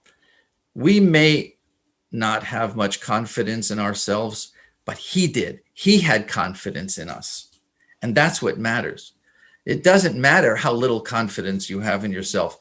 He entrusted us with this never before manifested mission of conveying to the entire world how to love God, how to know yourself as an eternal being, and how to love God. And some of the memories that come to mind have to do with patience. And that's very hard for me. One of the things that comes along with that sense of guilt of not having done enough for him, especially as you get older, is, okay, with whatever years I've got left, I'm going to get one more in for the Gipper. You know, I'm going to get one more big service in, and nobody's going to stop me. No one's going to stand in my way. I'm going to do this for Prabhupada. And it kind of, unfortunately, sends some people down a different road, where the more mature response would be to say, we've had our chance. We've had our opportunity. Let us now step back and allow the younger generation to make the mistakes, to learn by doing. And we will be there to mentor them, to guide them, to offer suggestions, but not to interfere. And I think sometimes the reason why there isn't, from my perspective, more young people coming up through the ranks is this sense of possessiveness that we've got to do this. And they don't understand, because they weren't with Prabhupada. They don't know what he was like. We do. So we're the only ones who can do this. And I think the time has come to step back away from that kind of possessiveness over the direction of things. And in that regard, I remember a couple of instances when I was with him. As often happened, people from India would come when there was a darshan with Srila Prabhupada, and some couldn't resist standing up and trying to impress him with how much Sanskrit they knew, you know, how many verses they knew for Bhagavad Gita. So this one gentleman in Paris was just going on and on, this verse, that verse, this verse, that. And it was all Mayavadi stuff, you know, we're all Krishna, we're all one. And I'm sitting listening to this going on. The room was full in Prabhupada's quarters in Paris. And I was afraid that Prabhupada was just going to explode at him. I mean, that's the kind of thing that he had no patience for. He had absolutely no. For someone to say, we're all Krishna. The thing to remember is that Prabhupada was a lover of God. He loved Krishna. He knew Krishna. So for somebody to say we're all Krishna was a slap in the face. And so I was ready for that. I was waiting for the explosion, and it didn't come. Prabhupada sat there, and he sat there, and he sat there. And then finally, this gentleman quoted a verse from Bhagavad Gita, and Prabhupada's eyes got very big, and he said, yes, he was sitting quietly the whole time. He said, yes, you have spoken very nicely. And then he quoted the verse back to him and said, now in this verse, Sri Krishna is explaining how the way to come to know me is through devotional service. And the man is standing there having been completely flattered by this great spiritual master. And in a sense, I think maybe unconsciously, he was looking to be put down. You can't be in an environment like that and go off on a tangent without knowing that there's going to be some kind of backlash. And it didn't come. Instead, Prabhupada was patient. He sat there patiently, and he waited for that one little moment, that one little opening when he could come in and say something encouraging to this gentleman. It was the most amazing display of patience, of an understanding of human psychology, that I'm not going to do what this man wants, namely chastise him for being proud. Let me find a moment to encourage him. It was so beautiful. And there was another time like that when Jean Herbert came, this Sanskrit scholar from Geneva University, came to see Prabhupada. Herbert had actually met Bhaktisiddhanta Saraswati in India. He had gone to India in the late 20s, I guess, early 30s, and had met Bhaktisiddhanta Saraswati. But in the book that he wrote called Krishna, the Divine Lover, I think, it was filled with Mayavadi ideas. So obviously in India, he had also been hanging out with the Mayavadi types. Prabhupada, Guru Gauranga gave Srila Prabhupada a copy of Jean Herbert's book. And I see Jyotirmaya is here with us. She gets the credit for having arranged a lot of these meetings. When Srila Prabhupada came to Europe, especially in Paris and Geneva, Jyotirmaya was the one who set up all these meetings with heads of state and leading professors and so on. So thank you so much, Jyotirmaya, for having done that. It was such an important service.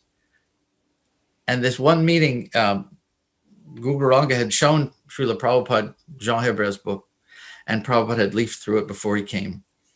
And Herbert came into the room, and Srila Prabhupada said, "Oh, I'm very glad to meet you. I've been reading your book." And Jean Herbert, who was kind of husky, kind of sat down in front of Prabhupada's desk, and he said, "Yes, Swamiji, do you know how long it took me to write that book? It took me 50 years to write that book." Prabhupada looked at the page and said, "Yes, and there are still mistakes." He said, "If you really want to know Krishna," and he pointed to us. I was there. Guru Gauranga was there. I think Jyotirmaya was there. I don't remember. You'll have to tell me later. Some other devotees from the Geneva temple. He said, "If you want to know Krishna, you have to do like these young people. They've given up everything for Krishna.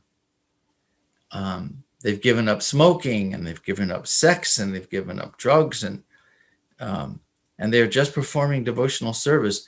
And this is the way to know Krishna, by giving up everything, and then you can know him." And Jean Herbert kind of chuckled a little bit and said, "Well, I smoke and I drink, and I don't want to give them up." And Prabhupada looked and said, "Yes, therefore you have a long way to go on your spiritual path. I would request you to read this book." And he handed him a copy of Nectar of Devotion. And he said, "If you have questions, please come back. I would love to speak with you again. I'm enjoying our conversation." He was very, very polite. And so Herbert got up and left.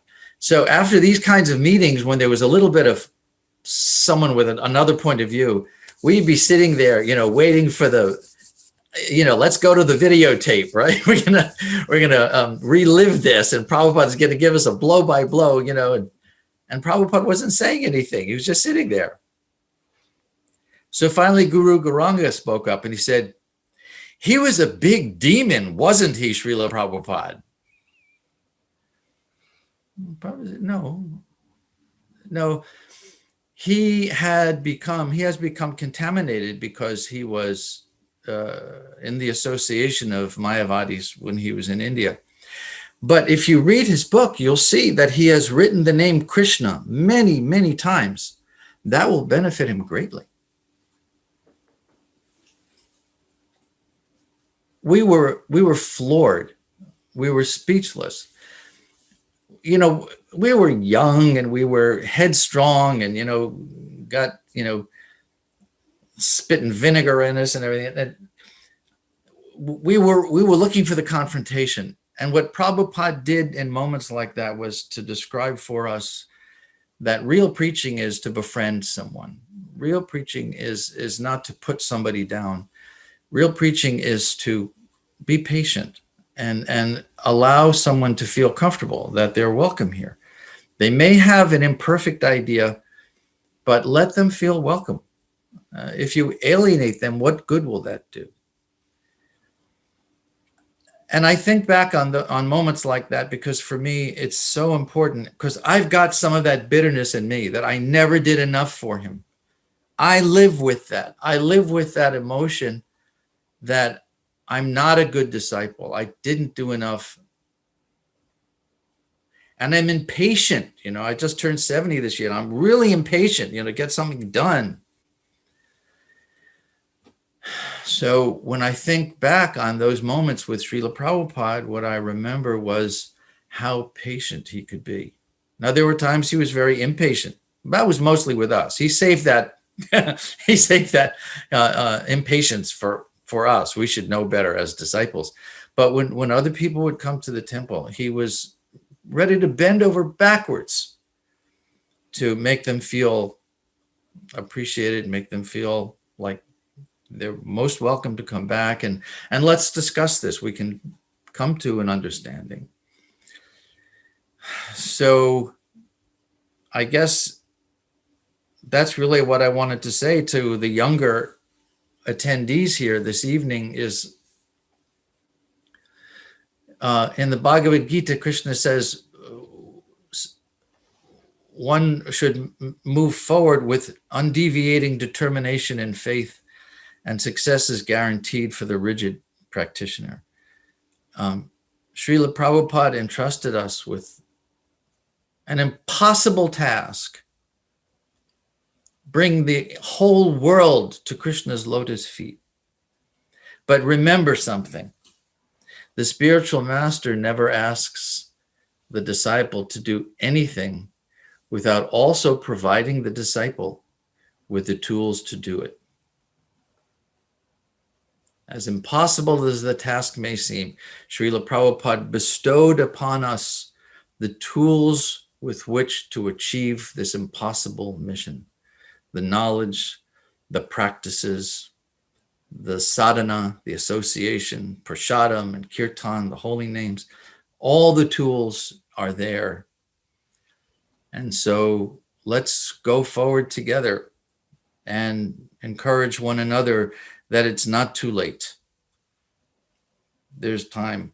Every moment is an opportunity to express to Srila Prabhupada our thanks and our appreciation for having provided us with something we do not deserve, but which we will now share with others as best we can, because that's what he wanted.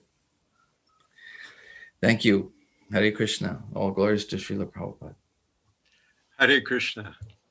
Thank you very much, Yogeśvara. It's obvious that Prabhupada is like a Vaidurya gem with many different colors coming from different angles. And by listening to different devotees in their views and expressions of their connection with Prabhupada, we see so many different sides, not only to our philosophy, but to Prabhupada himself and to how the spiritual world really is something very amazing and something multidimensional.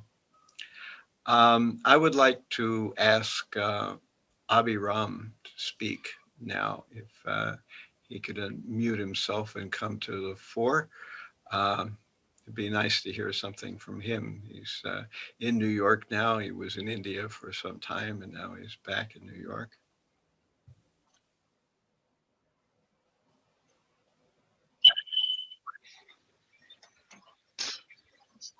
Thank you, Maharaj.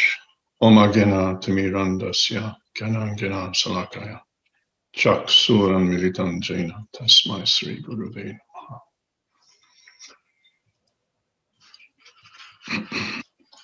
So it's an impossibility to really describe Srila Prabhupada in total. And I was very inspired hearing my God brothers and God sisters express their experiences and their vision for the future, staying in connection with Srila Prabhupada, realizing that he in every way has become our life. And as our life, we are bound together as a family because we have this common source of life.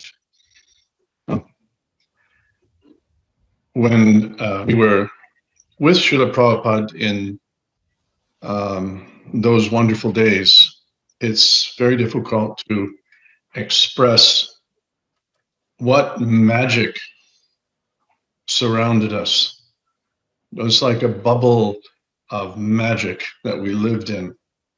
And every step, every action, every attempt to serve was somehow lifted up to another plane, and something that we had never experienced before. And in many ways, it's different in his personal absence now. There was, as Mahātmā mentioned, a protection, a sense of protection, a sense of caring about every aspect of us, every one of us, however close or distant we may have appeared to be physically. Every one of us felt embraced. And that was it is very conspicuous now to us by, to some degree, its absence in, the shelter that we're left physically. It's almost like living in a pandemic, Asperger's in many ways compared to that time.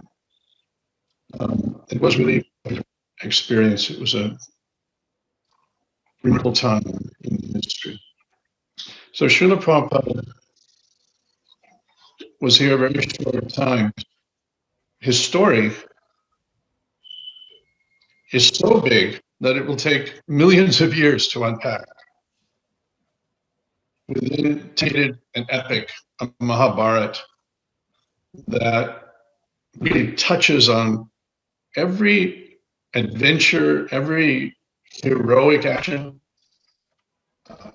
every setback, and every overcoming those setbacks that we see in the patterns of the Mahabharata, of these great epics. Life is a repeat. In a sense, it is another Mahabharata.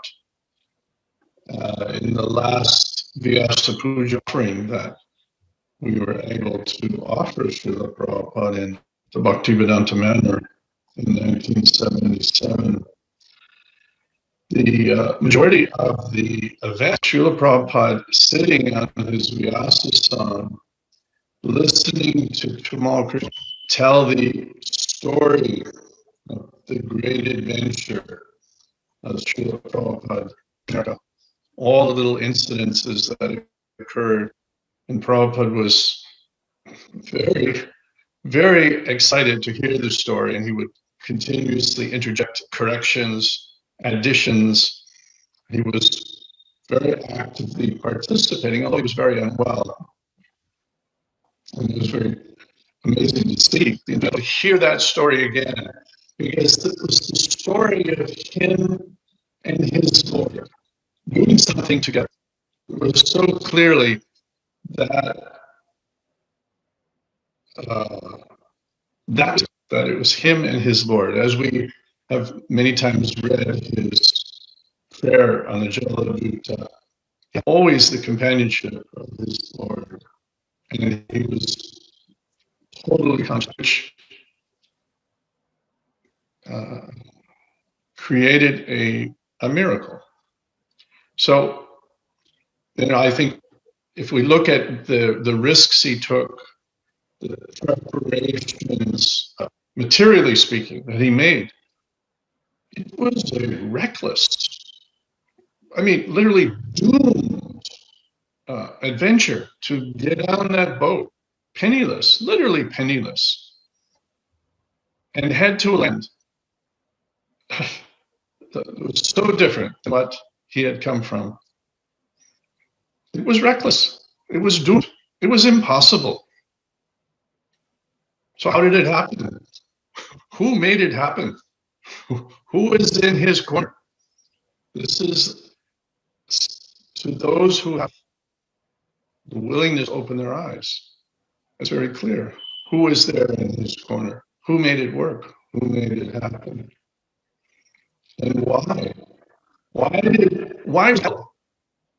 to put his hands directly into Prabhupada's mission? Because Prabhupada made himself helpless otherwise. He threw himself totally at the mercy of the Lord. And had the Lord not sent, material circumstances would not have favored his success. So, there are many stories how the Lord is sometimes compelled by his devotees to step in, and Srila called on him at every minute. That's what made the magic, and that's what we all felt. We were all embraced by the Supreme Lord through his intimate representative of Prabhupada. We felt that embrace. And of course, we still feel that embrace. It's never gone there. We always know what we're supposed to do, where we're supposed to go. Not doing what we should do, because he instructed us so clearly. He made it so obvious that unless we are determined to fool ourselves, we always know. I think it's an important thing. It was Yogeśvara Prabhu who was talking about the guilt that we feel. That guilt is a wonderful thing because it's so much better to feel the gap, the pain of that gap between what we are and what we know we should be. There's a pain in that guilt. And it's so much better to feel that pain than to try to create some false narrative, how everything's okay. You down the standards, it's okay. Prabhupada never gave us that kind of liberality. He set the standard and he expected us to achieve it. And that was his kindness to push us to high standard, the standard that will ultimately take us out of this material world. Something that we have otherwise. So, in acknowledging Srila Prabhupada and his incredible story, we have to also remember so many of our God brothers who stood with him, were early adapters to his mission, to his battle. Some fell on the battlefield, some of them have left us now gloriously, but all of them came when he called.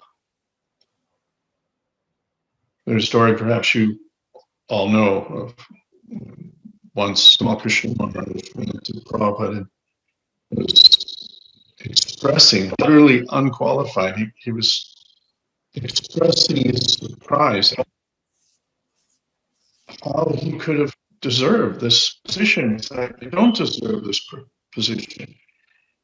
And Prabhupada agreed. He said, yes.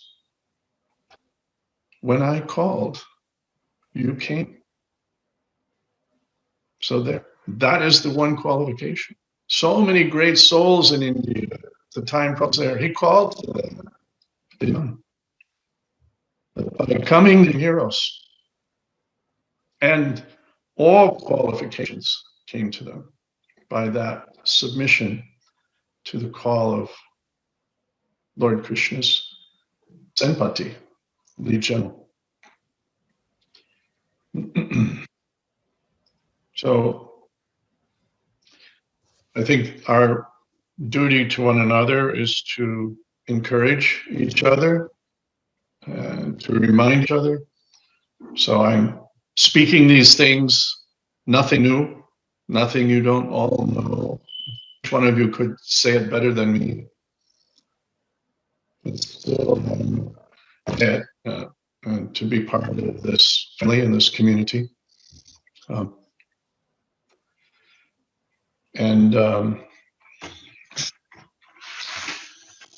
think that we can, that Srila Prabhupada was the condensed milk, our Guru Varga, of our line, of our family of gurus. He wasn't just a spark of Bhaktisiddhanta. He was a manifestation of Bhaktisiddhanta. He was a manifestation of Bhaktivinoda Thakur, of the six Gurus, Mahaprabhu. He was full condensed milk. Therefore, he chosen to launch the attack on the West that they had all prepared for, that they had all intended. And blessing, just as Narada Muni was there, laughing in surprise to see the magic of Mahaprabhu being manifested through Srila Prabhupada. So it's a great privilege, and somehow I never really keep it properly in mind. Every step, every breath, I have his shelter, his protection for my. I remember once I was quite a renowned astronomer in India. Was out in the jungles of South India, an old temple and an ashram, and he looked at my number they do, and he said something. He said, "Wherever you go, there is a great saintly person who's always traveling with you." And it wasn't shocking to hear that, because I felt that, and I think every one of you feel that. And that's why we're here talking. That's why we're here to find him. So he just, and disappearance is really a disappearance from our eyes, but he cannot disappear from our heart. We have embraced him in our heart, and it's our heart with hope, even with a little wisdom. And nothing else did that. Nothing else in life. We've looked collectively. I've certainly looked individually for all those joy, wisdom in every other nook and cranny. Not a drop.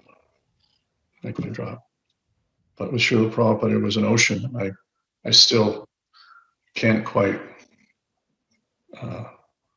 comprehend.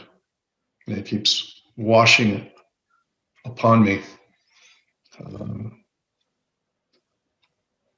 So we are now roughly similar ages, and this is roughly the time. In my case, it's precisely the time that Srila Prabhupada launched his mission to the West. I'm now 69.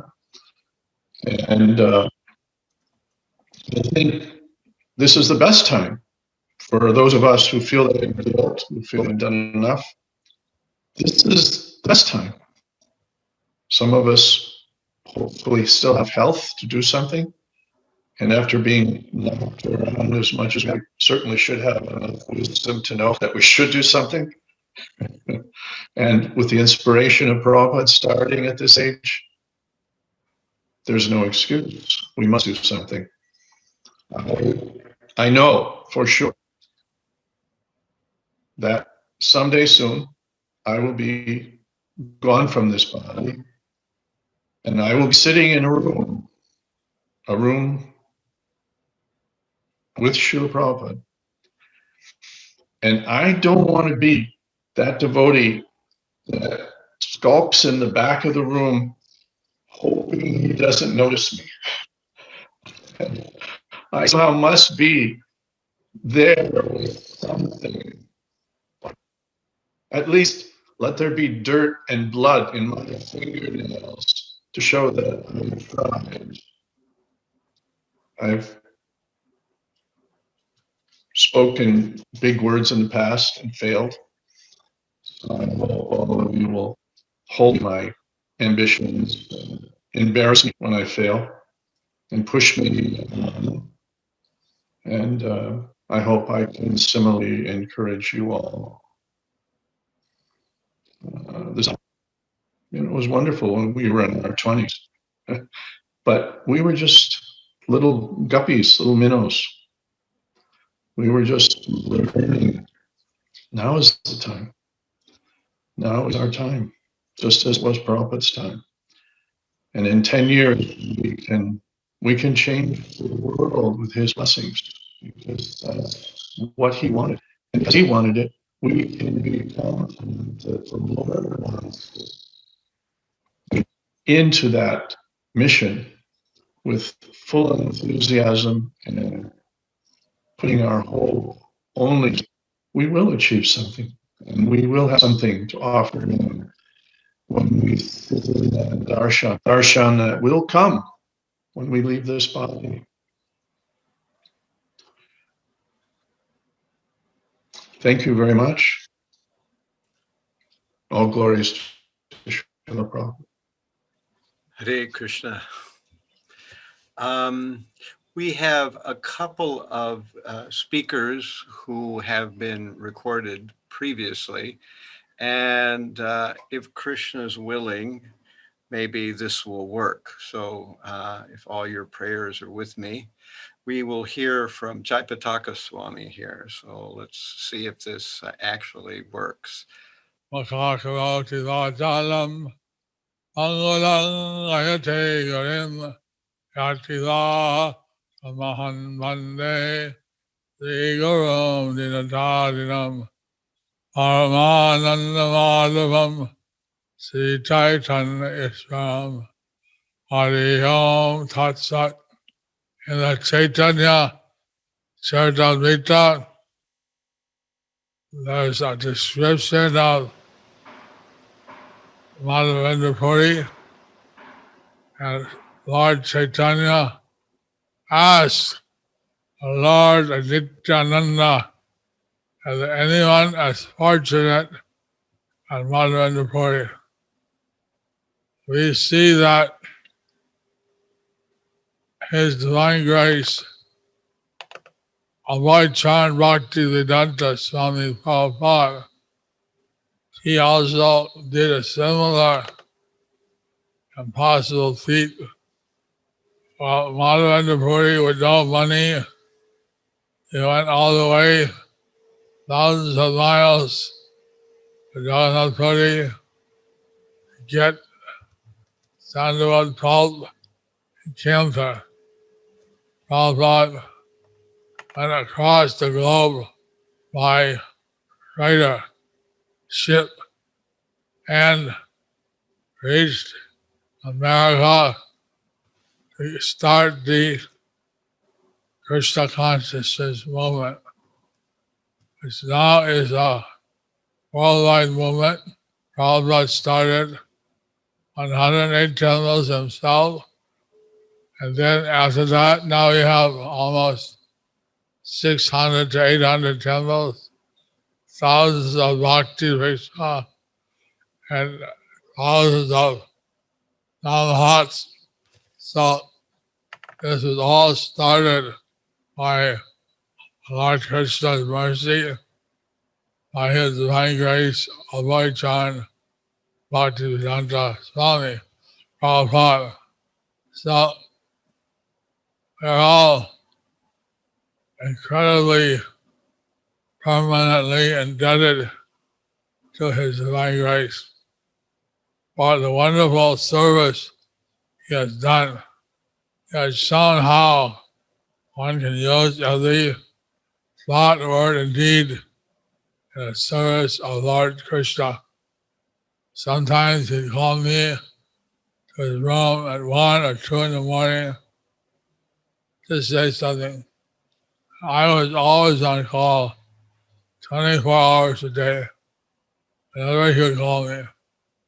But I saw how he was translating the Srimad Bhagavatam from Sanskrit to English, using his dictaphone and using his abilities. So, like this, he worked very hard to translate these books. And so we should all read the books.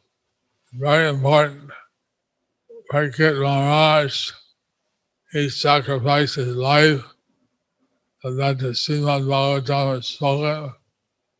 Prabhupada, he translated Bhagavatam from Sanskrit to English, so we could have this wealth of spiritual knowledge.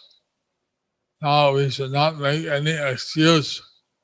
We should read Prabhupada's books and implement his policy.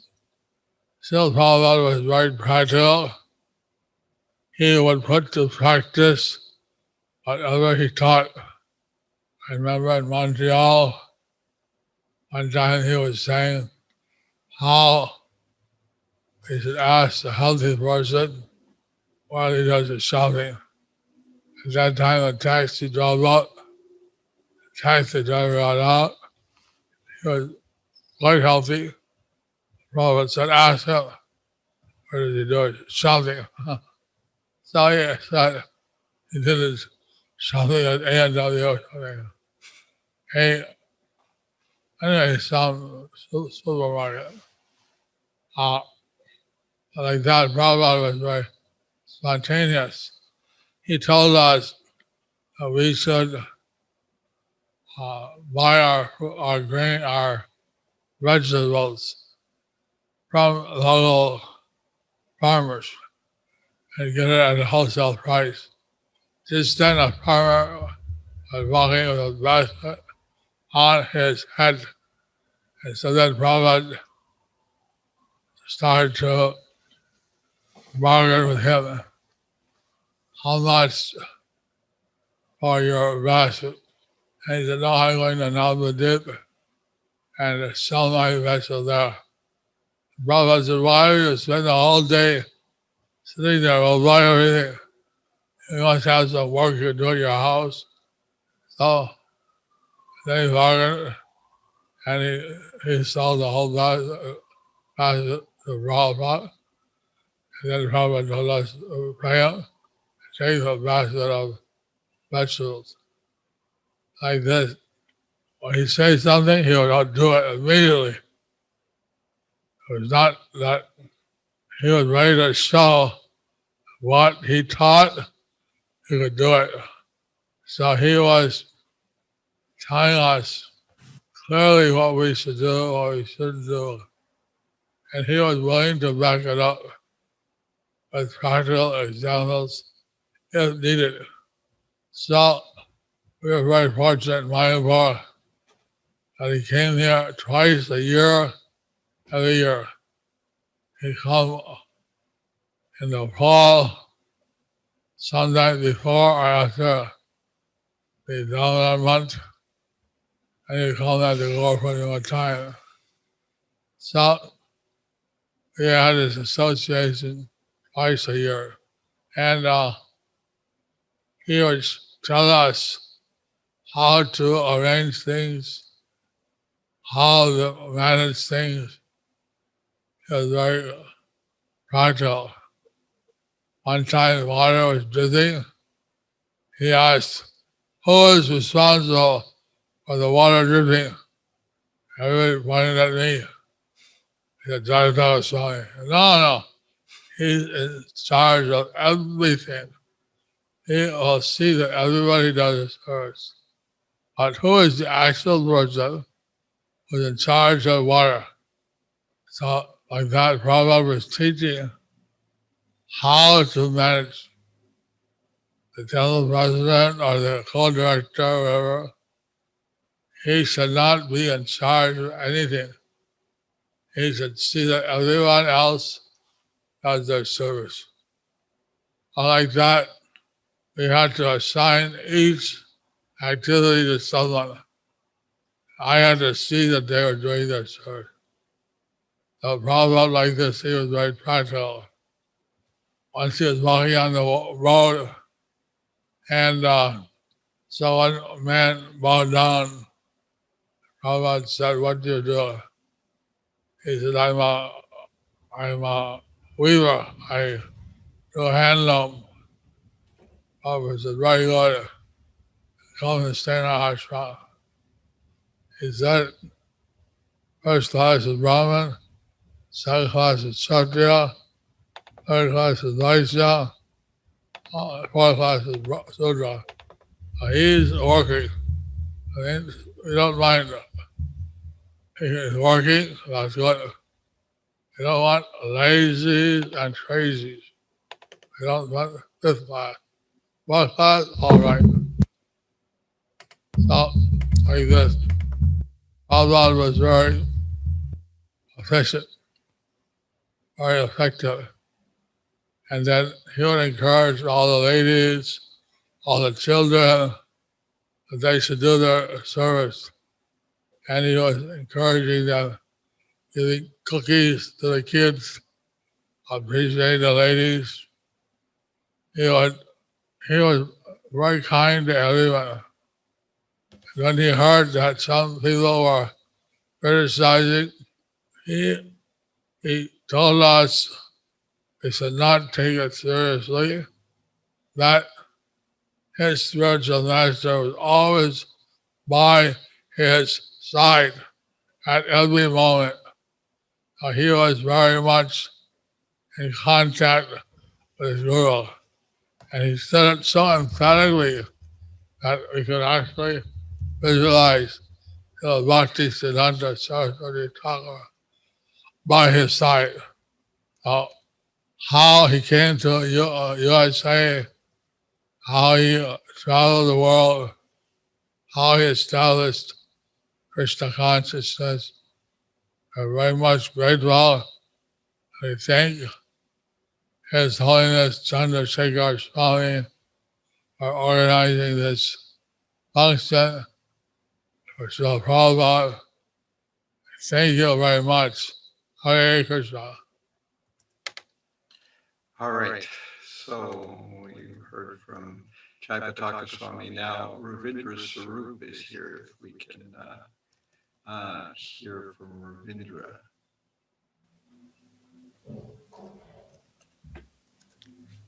Vanchakalpatrubhyascha kripasindubhyeva cha patitanam bhavanebhyo vaishnavebhyo namo namaha.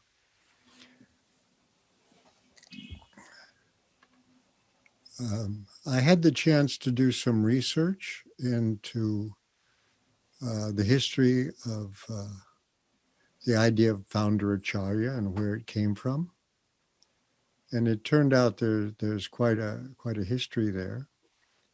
And when Prabhupada took that title, we can see in the record of things in the written record that it was actually being prepared for Bhakti Siddhanta Saraswati, and that the term founder acharya was used for the four sampradaya acharyas. And so when Prabhupada used that title, it was quite astonishing when you see the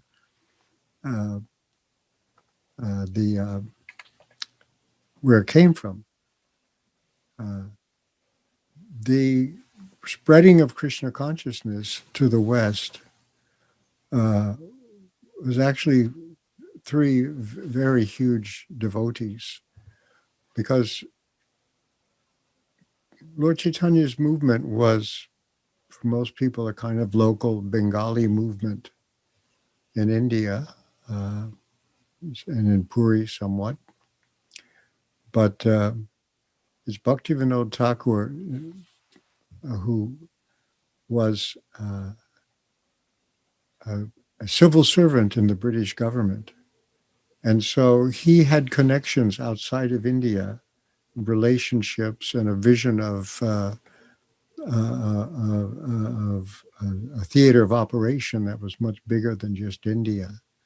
He was educated in the English language, part of what was called the Bhadralok of Calcutta, who English educated and very urbane, worldly kind of people. And so he saw himself in a bigger context that of, at that time, the British Empire. He was their civil servant there.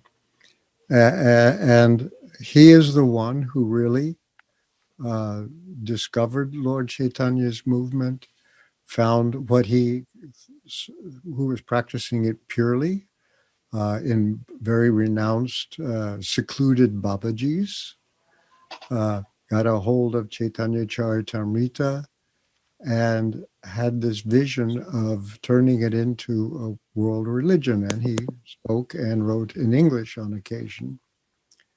His son picked it up. Bhaktisiddhanta Saraswati Thakur picked up where he left off.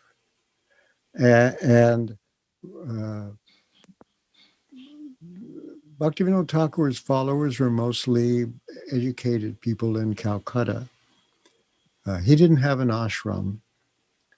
This was done by Bhaktisiddhanta. He had brahmacharis, and he made mats, temples, Gaudiya mats, deities and brahmacharis.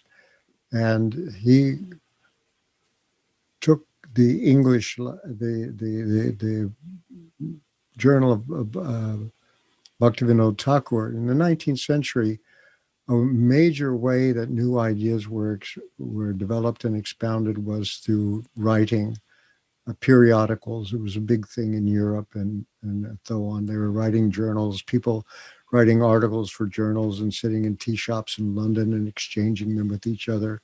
And he was also part of that culture. And so he started Sajjana Toshini. And then his son took it and turned it into an English language journal, The Harmonist. And he had this idea of, he made mats, he had monks, he had people who were exclusively educated and free to go and travel and preach and do things like that. And he actually launched a foray into England with sending Ban Maharaj to London. And they started there in London with preachers. We saw in the Harmonist that they also had people, by the way, in Germany, and there in the Harmonist it said that in Berlin we are observing Vyasa Puja for Srila Prabhupada, meaning Bhaktisiddhanta Saraswati, agreed to inaugurate the affair. These are the kind of things that were going on. Somehow or other, Bhaktisiddhanta got quite disgusted with Ban Maharaj and recalled him. And they were going to launch things again. But it had gotten that far. And they also had a very big book called Sri Krishna Chaitanya, which was quite well done. I got an original copy of it from a lending library, and it was impeccably edited, very highly written. This was an English language book that was supposed to be the first of 3 volumes to take to the West. And then things seemed to stop for a while. Bhaktisiddhanta passed away, break for World War II, these kind of things going on. And we see that our Srila Prabhupada took up where he left off. That the template for what he did was already set by Bhaktivinoda Thakur and Bhaktisiddhanta Saraswati. This was, and he took it the next step forward, and therefore he spent time writing in English and publishing books. I have original copies of his first 3 volumes of the first canto of the Bhagavatam that he himself not only wrote out, but got printed and edited and the whole thing like that. And of course, we know he finally went to the West with all this behind him. So where do we go from here? That's you see the effort of 3 generations of great devotees to turn what was an obscure Bengali religion into a worldwide spiritual movement was quite needed to be done, and quite an achievement. And so here we are thinking now, what do we do here, and how do we go on further? Because Prabhupada wanted it. He said once, I am one person, just see what I have done. And now we are, I forget the number, it was a pretty small number. Now we are 50 or 100, I forgot what it was. Now each one of you become just like me and see what can be done. And he said that you become just like me. Like it's not mission impossible to do. And what does it mean to become just like Prabhupada? And what it really means is to become the servant. The way up is the way down. If you want to become great, you have to become small. And if you think you're becoming big, you're probably becoming little in another way, There's one thing, when we look at Prabhupada's instructions, there's one thing Prabhupada said in a Bhagavatam class in Los Angeles in 1972. And he says, I'm just going to read from here. He says in this class, this is it's recorded and printed in the Lord Chaitanya is teaching how to surrender to Krishna. There's no difference between Lord Chaitanya's teaching and Krishna's teaching. The same thing. In one form, Krishna is saying that you surrender to me, and Lord Chaitanya says that you surrender to Krishna. The fact is the same. So we are following Lord Chaitanya Mahaprabhu. We are canvassing, please surrender to Krishna. So our business is not very difficult. If we follow ourselves, if we surrender to Krishna fully and teach others also the same thing, not that something adulteration, no, exactly what Krishna says, then you become spiritual master, guru. Chaitanya Mahaprabhu says, and he quotes here, Amar Ajnaya Guru Hana Tare Edesh, Jare Deka Tare Kari Krishna Upadesh. Prabhupada says, under my order, you become spiritual master and deliver the people of your country. And what is that order? That Jare Deka Tare Kare Krishna Upadesh. Whomever you meet, you simply speak what Krishna has said or what is spoken about Krishna. That is Bhagavad Gita and Srimad Bhagavatam. So every one of you follow the instruction as you have received. Chant 16 rounds regularly, without fail, and follow the regulative principles, and hear about Krishna and preach about Krishna. Every one of you become spiritual master. Simple thing, no education required, because we are hearing about Krishna, so we can speak the same thing. What is the difficulty? If I hear from my spiritual master, or from any learned man, that Krishna is the Supreme Personality of Godhead, so if I say by hearing that Krishna is the Supreme Personality of Godhead, I haven't got to search out whether Krishna is the Personality of Godhead or not. But if I accept authority, then I speak the real truth. This is our Krishna consciousness movement. Therefore, sometimes when people say in India, Swamiji, you have done wonderful. And yes, I do not know. I'm not a magician. But so far as I am confident that I did not adulterate the words of Krishna, that's all. That's my credit. I did not like to take the position of Krishna. I remained the servant of Krishna, and I spoke what Krishna said. That's all. This is my secret. So everyone can do that. There is nothing magic. The magic will act as soon as you become a pure devotee of Krishna.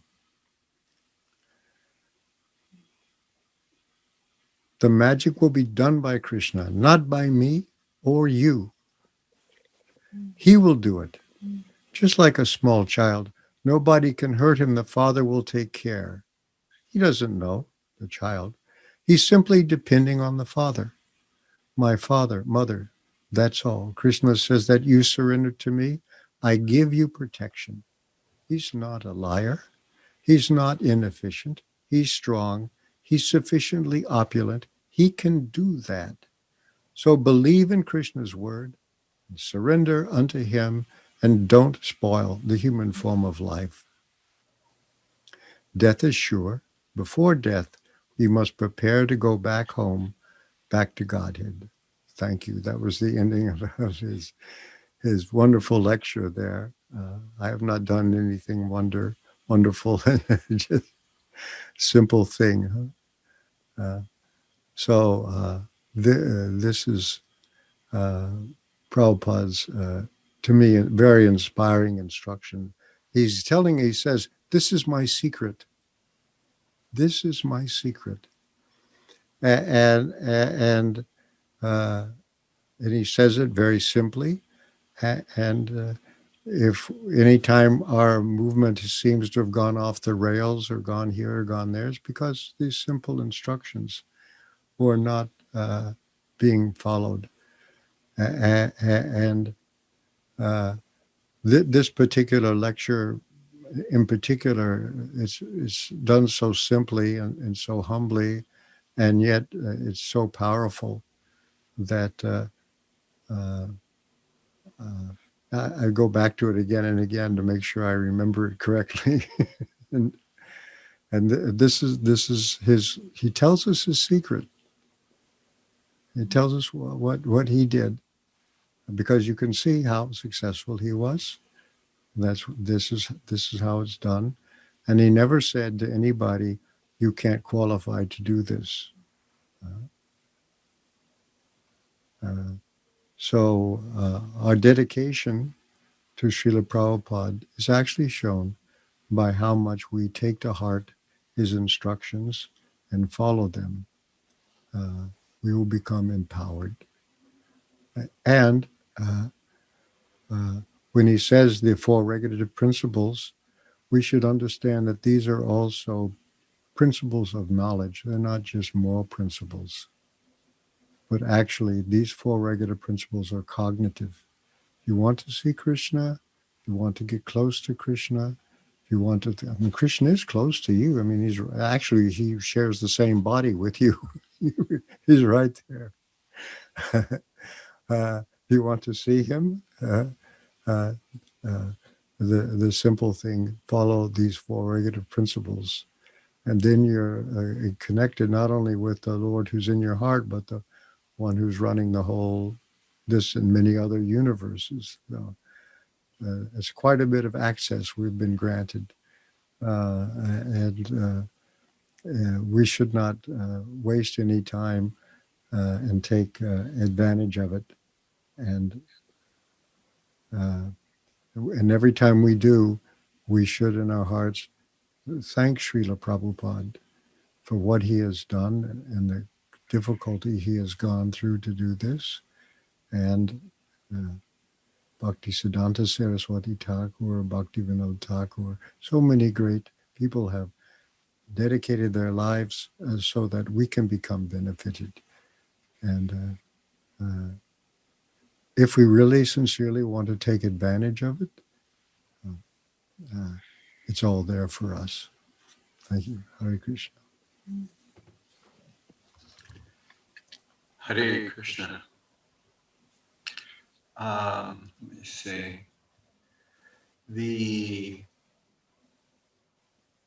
For some reason, it's not switching over to my image. Let's see what's happening here.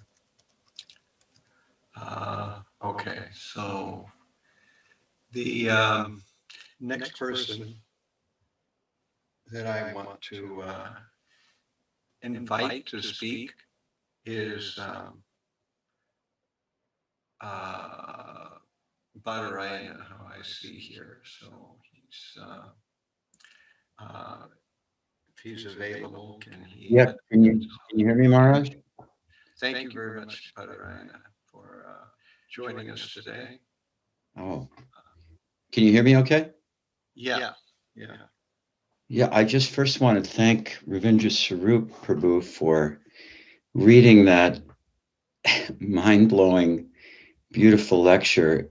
I'm wondering if he could put the exact date and place of that lecture so I could access it. It's so profoundly beautiful.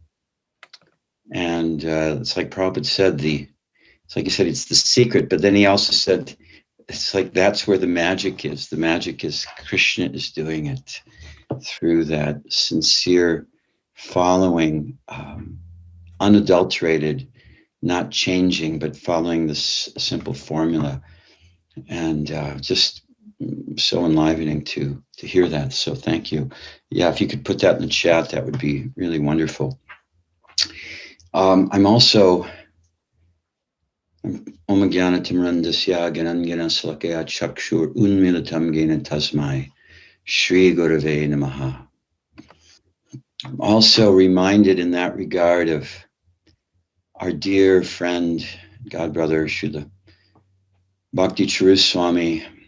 So unfortunate, his leaving us untimely. Last time, not the last time, but one of the last times I saw him, he was in New Orleans, and we were having a discussion about Siddha Pranali, the esoteric principle, and his realization was so, it's kind of in the same mood of Srila Prabhupada's lecture that you read, Ravīndrasvarūpa. It's the KISS principle, keep it simple, sadhu. And his realization that Lord Chaitanya really gave us the Siddha Pranali mantra, Trinada Pisa Nichena, Tarora Pisa Hisnuna, Manida Manidena Kirtaniya Sadahari, that humble mood of straw between the teeth, and not expecting honor, ready to offer honor to all others. In this mood, one can chant the holy name and get that mercy that we so earnestly desire, so we can be empowered to represent Srila Prabhupada and preach this message. So I'm just thinking of Bhakti True Maharaj today and his incredible love for Srila Prabhupada, his dedication, and all the service that he's done. And pray that he blesses us to imbibe that principle that he described to me that day. So I wrote an offering last night, just thinking about the times we live in. So I'll read that. The golden age of Kali is predicted. We are at the infancy, or in the infancy stages. And yet we see so much increase of sinful activity and atheistic philosophy contaminating the environment. We are experiencing the predominance of fear propaganda being spewed into the ether. There are deep and pervasive levels of corruption and deception. Much of the population is waking up to this. And then there are the ever-present threats of atheistic, communist-oriented philosophy, often disguised as something benign, along with materialistic, godless science, which have both insidiously infiltrated our educational systems and think tanks in America. We, Srila Prabhupada, as your Diksha and Shiksha disciples, must be vigilant in this regard, lest sentimental conceptions weaken the foundation of our faith in your bold preaching vision and mission, Srila Prabhupada. While the message of the sweetness of Radha and Krishna's love and the magnanimity of Nitai Gauranga Patita Pavana is the esoteric essence and ultimate goal of our Gaudiya tradition, there are formidable forces which must be overcome in order for that pure love to become manifest in the world. You, Srila Prabhupada, made this very clear. You didn't mince words in this regard. So I'll now read from some room conversations, Srila Prabhupada, and also conversations that Prabhupada had with Rameśvara from the Memory Series. This first one is April 4th, 1975 in Mayapur. Prabhupada, but they are uncompromising, the communists. They are staunch enemy of the capitalists. Their whole philosophy is against God and against capitalism. So if America becomes Krishna conscious and fights, they have got strength plus God's blessing. They'll come out victorious. Fight is going on. We cannot stop. But if the American people take to Krishna consciousness and fight with the communists, they'll come out victorious. Then the menace of communistic movement will stop. And we want that. We want these demonic communists should be finished. Next conversation, morning walk, December 18th, 1973. Yes, the main point is that in God we trust on this slogan. So the same point is that what do you mean by God and what do you mean by trust? That you do not know.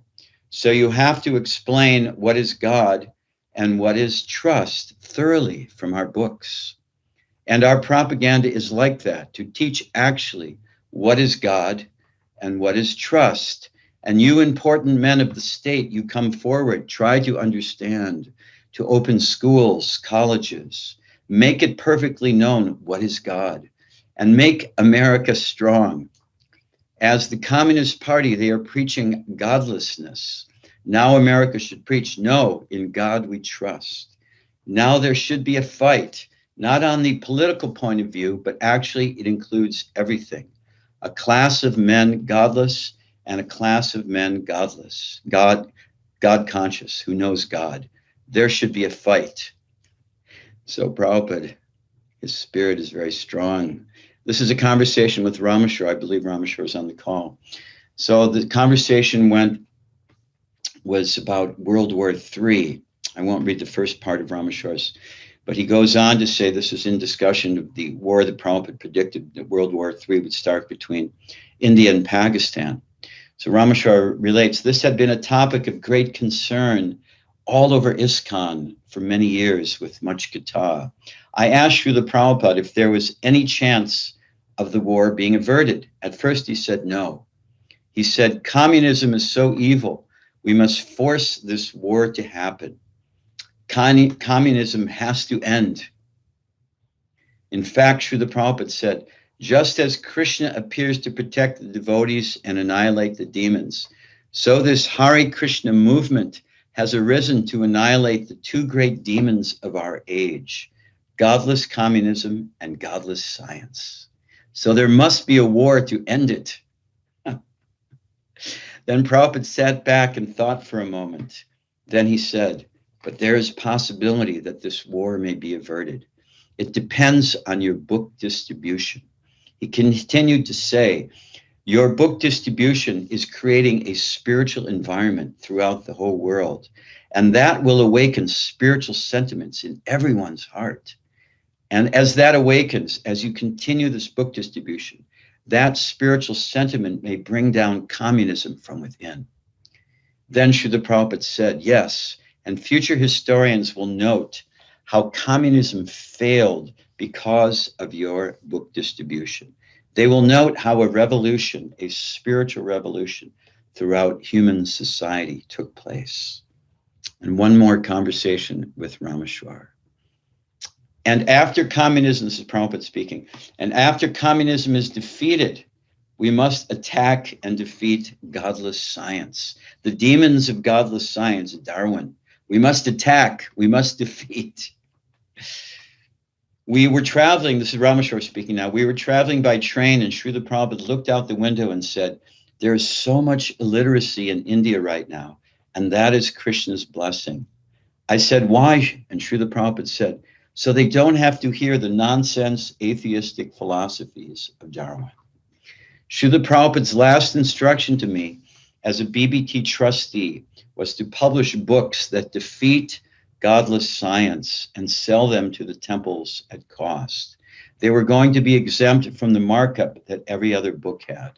He carved out an exception for the science books, and he ordered me to take money from the BBT as a budget for the science preaching, $10,000 to $20,000 a month, whatever they needed.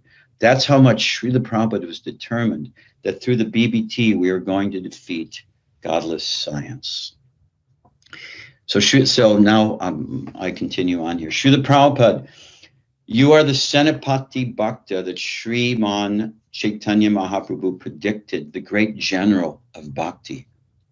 As the general, you are leading the troops of the Krishna consciousness movement and the Sankirtan army into many battles, epic battles, between the devotees and the demons, between good and evil.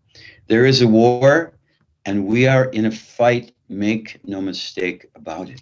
We must choose our moves, decisions, and alliances carefully, based not on sentiment, but on an impartial study of your words, your mood, and your directives, such as those quoted above. And we must take up this fight for the principles of righteousness, godliness, and morality. Otherwise, society is doomed. We must be the devotees, the tip of the spear. That is how you trained us, a transcendental revolutionary army. And we were revolutionaries back in the day. And we must continue in that same spirit. There are forces which seek to divide us, discourage us, and weaken us. We must be vigilant and attentive to the tenor of your teachings and take heed of your instructions. Even they may seem to rock our world or burst our bubble. The Sankirtan mission is one that is fundamentally counteropposed to atheistic communistic ideology and material scientific dogma. But you were adamant, Srila Prabhupada. You said that this Hare Krishna movement has arisen to annihilate the two great demons of our age, godless communism and godless science. So there must be a war to end it. So let's roll up our sleeves, put on our boots, and grab our weapons in the form of your books. Krishna Prasadam, innovative preaching, loving kindness, compassion, a mature spirit of appreciation and cooperation, and armed with knowledge, O Arjuna, O stalwart devotees of Srila Prabhupada, O sincere, dedicated followers of this glorious Krishna consciousness movement, let us stand together and fight. I am, and we are all eternally in your debt, Srila Prabhupada. Srila Prabhupada ki jai.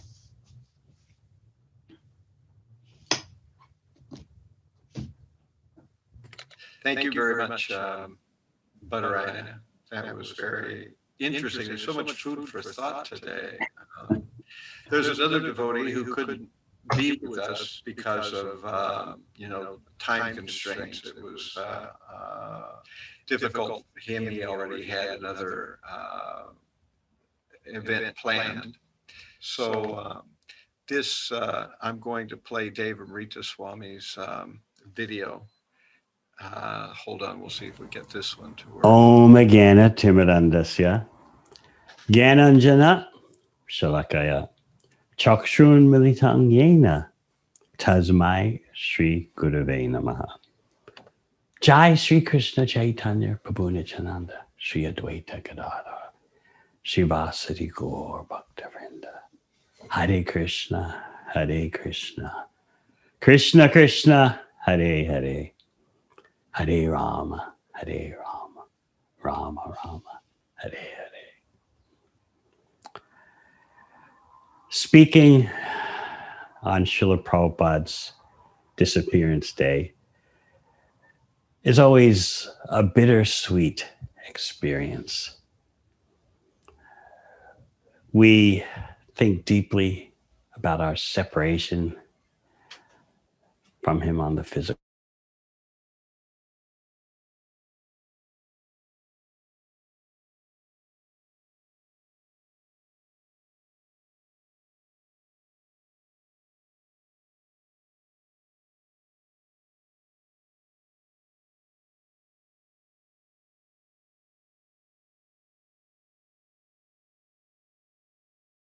Is at the BBT in Los Angeles as the production manager and final copy editor for Prabhupada's books.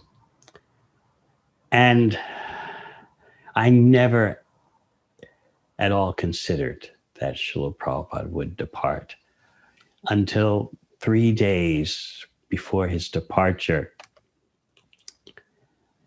I received on my desk the manuscript sent from India, the manuscript of the 13th chapter of the 10th canto,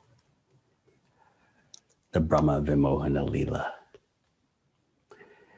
And I remember reading that manuscript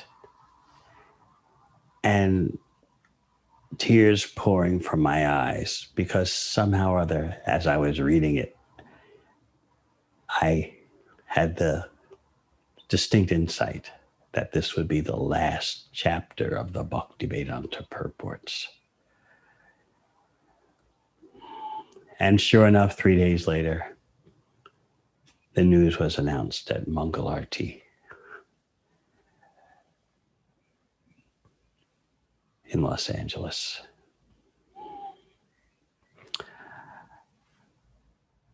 I recall the third canto of Srimad Bhagavatam, where Uddhava is commiserating with Vidura. Uddhava says something very dramatic, very striking.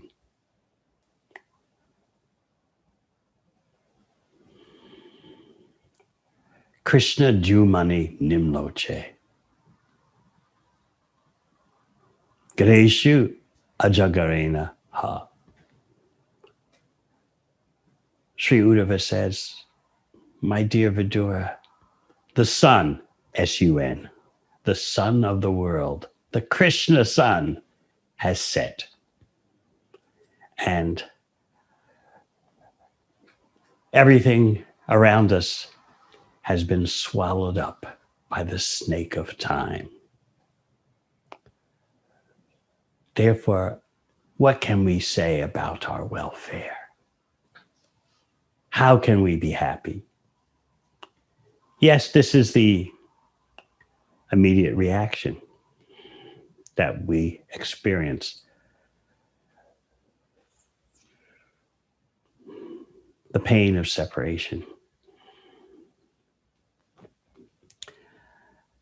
Uddhava wanted Vidura to understand that I fully feel what you're feeling. How can we be happy? How can anyone have any proper welfare in such darkness? The whole world is plunged into such darkness.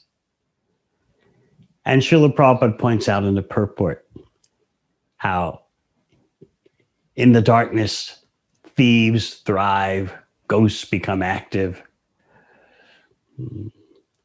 all kinds of unwanted elements proliferate.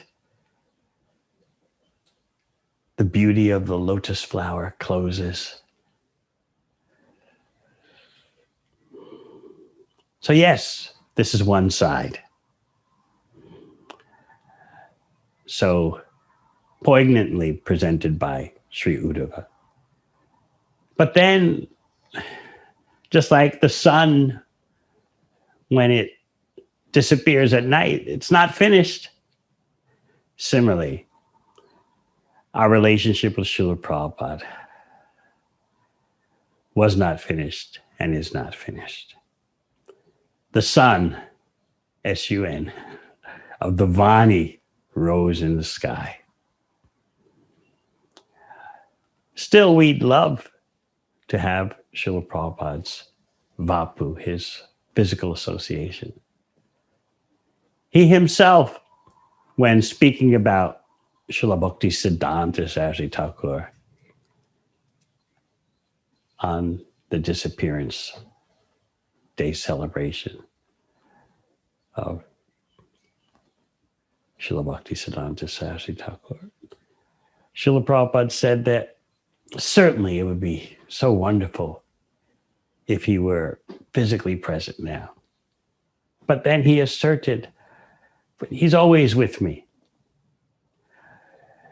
And this is what any disciple striving to be genuine wants to achieve, the constant presence of Srila Prabhupada.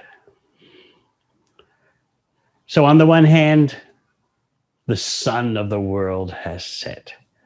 Krishna leaves the ordinary vision of this world, and so does his devotee.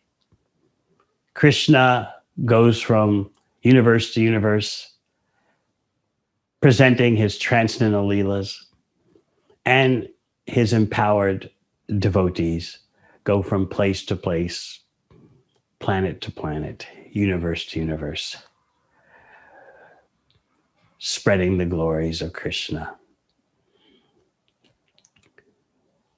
Just as Srila Prabhupada explained about his Guru Maharaj, Srila Bhakti Siddhanta Saraswati Thakur. He said, my Guru Maharaj preached in this world, on this planet, and then he went somewhere else to continue the same activity. So in that way, the sun is always present, even though apparently it's disappeared from our sight. Just like the sun planet and its sunlight are never extinguished. They just disappear from our ordinary vision. Similarly, Srila Prabhupada is always with his sincere followers. I remember, one last point. I remember having the service while at the BBT in Los Angeles of caring for all of Srila Prabhupada's correspondence, letters from him as well as the letters to him. So I got to see both sides. And I saw quite a few letters containing questions asked by devotees over a 10-year span of time. Quite a few questions in which devotees asked,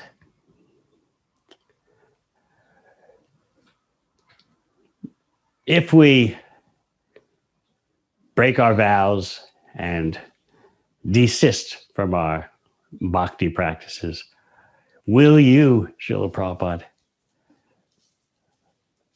come in a future birth of ours and reclaim us? So the first answer I saw in the late 60s was,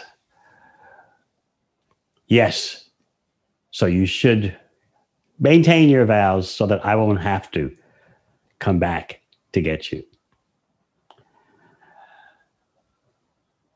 Then later, in the 70s, the answer changed a bit.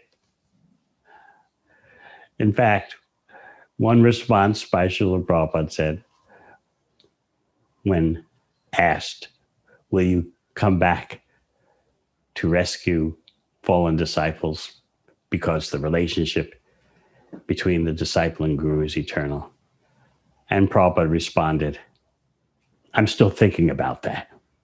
In other words, we shouldn't be so carefree and casual. We should take our relationship very seriously. We should make the preservation of that relationship our top priority. So this is sweet, that somehow or other, despite the laws of time and space, the sincere followers of Srila Prabhupada can always look forward to increased association with him. Thank you very much.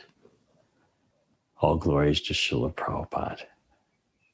Hare Krishna. So we heard a little bit from Devāmṛta Swami. And before we go to our next Zoom attendee here, I wanted to do a very short presentation here by Kadamba Kānana Swami, who was also one of our important well-wishers here in New York. So we'll set this one to go. Jai Krishna Pistai Bhutale, Srimati Bhaktivedanta Swami, Dinamine Namaste Saraswati Deva Gauravani Pacharine, Nirvisesha Sunyavadi Pasyatya Desatayane. As Prabhupada boarded the Jaladuta on the way to New York, his destination was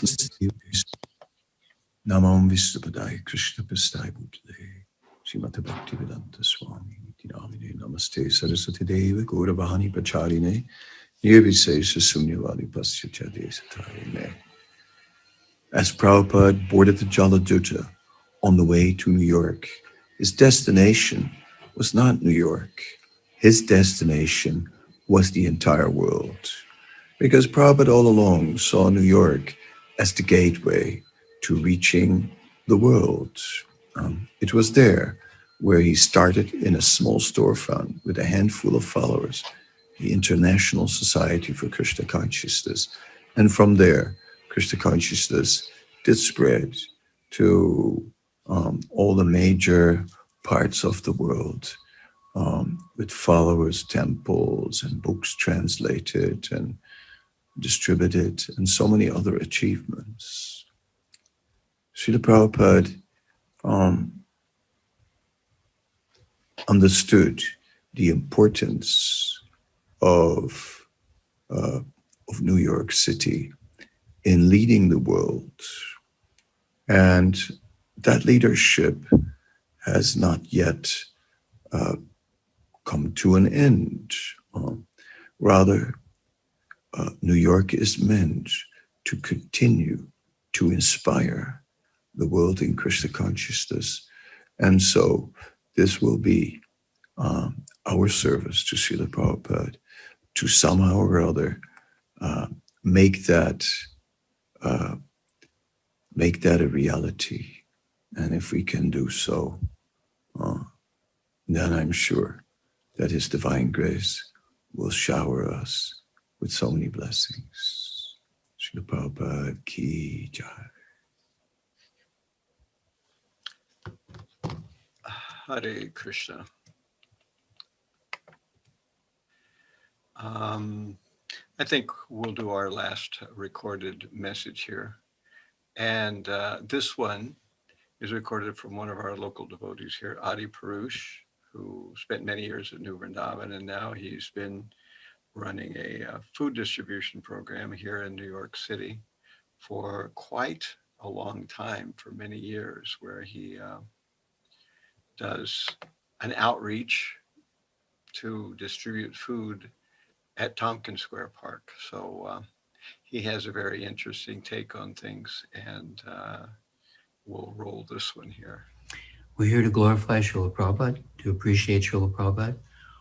When you close the computer at the end of this session, or when you close your eyes, when you're ready to take rest this evening, if you find yourself saying, how wonderful is Krishna, how wonderful is Srila Prabhupada, yes, Prabhupada, I want to serve you, right?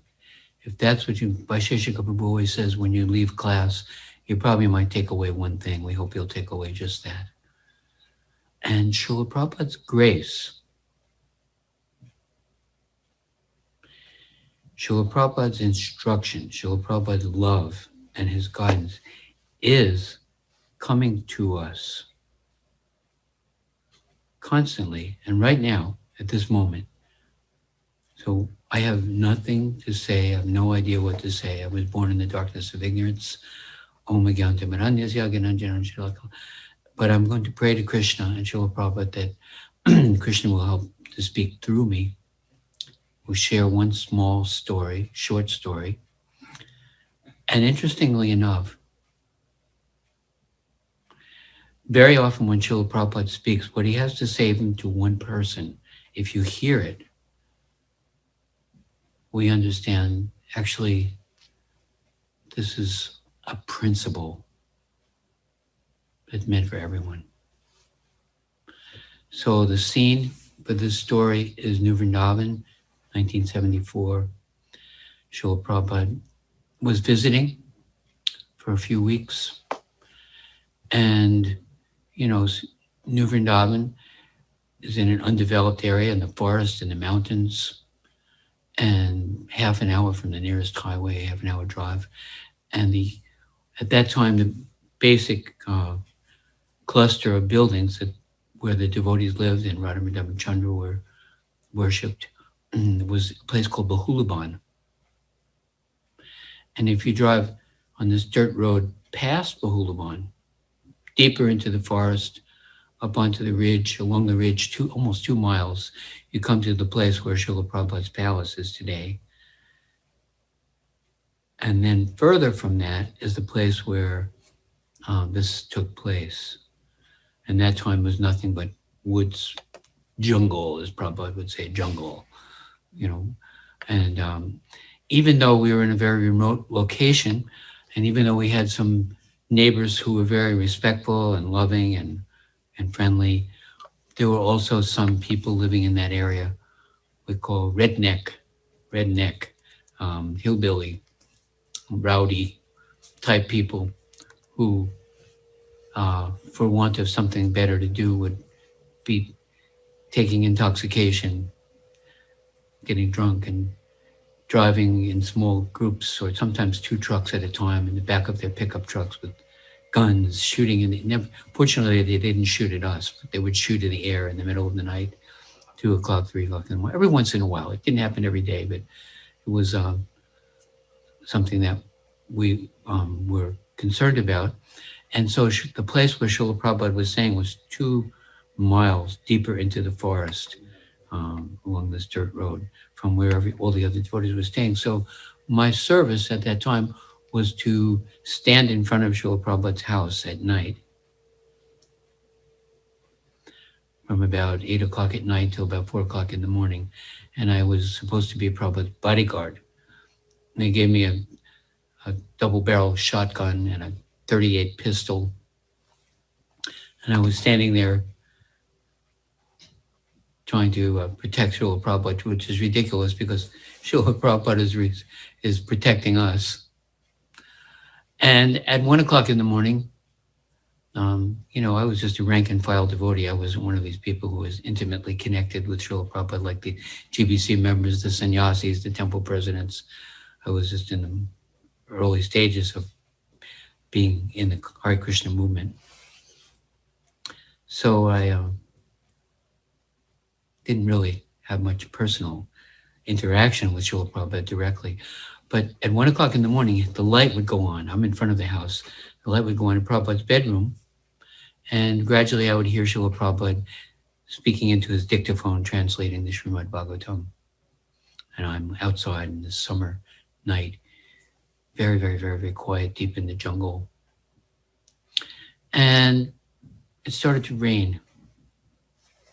So I went down underneath the house. There was a driveway going down and a garage under the house. I opened the garage door and I was doing my guard service from inside, the protection of the garage. And I didn't know that Srila Prabhupada could come down through the house down to the garage.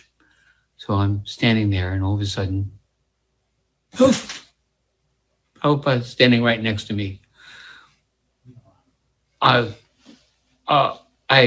offered obeisances and I just basically choked out, Prabhupada, how can I serve you? How can I serve you? And Prabhupada was like a mountain. He looked at me and he did that thing he does with his lips. You can go where I won't go. Now, Srila Prabhupada had just come from Tokyo to San Francisco to Los Angeles to Dallas to New Orleans to Chicago. He went to New York, and he came to Boston and coming to Pittsburgh and visiting Vrindavan, and then he was going back to New York, and then he was going to London and Europe and India. He was traveling all over the world. This is 1974. Meanwhile, I had just hitchhiked to New Vrindavan when I moved in there. Didn't have 2 nickels to rub together. I had no money. I didn't even have 2 shoes that matched. I lost my ID. I had no means or no desire to go anywhere. But Prabhupada was traveling all over the world. And when I said, how can I serve you? He said, you can go where I won't go. So I said, Prabhupada, where won't you go? He said, to the future. To the future? What does he want me to build a time machine? What does he want me to go to the future? You know, the Guru tells you where to go. He tells me to go to the future. And then he said, and how you treat the people there can show them that Krishna loves them. And so I just closed my eyes like this. I couldn't exactly process what he told me to do. And when I opened my eyes, Prabhupada was gone. He just laid that on me and split. Now, this is an instruction for all of us. If you think about it, Prabhupada is asking us to go. Now, here we are 50 years later, and I'm having service taking care of feeding the homeless people in the street, Krishna's distributing Krishna's prasadam, Krishna's mercy.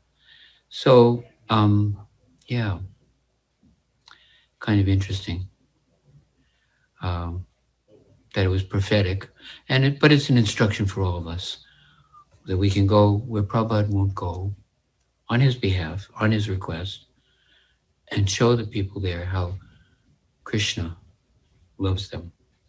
We talk about love of God, but we also have to remember that Krishna loves you. And for people to hear that is very consoling and important to understand. And it inspires us to serve Krishna. Okay, that's all we have to say. All glories to Srila Prabhupada, Hare Krishna. So thank you, Ādi-Puruṣa. This is a chance now for us to hear from Rameśvara, who is with us today. And he spent a lot of time in very, very close proximity to Srila Prabhupada. And he always has very wonderful realizations. So I'm asking Rameśvara to come to the fore. Maharaj, I don't know if you noticed that Srimati Mālati DD joined the call. She did.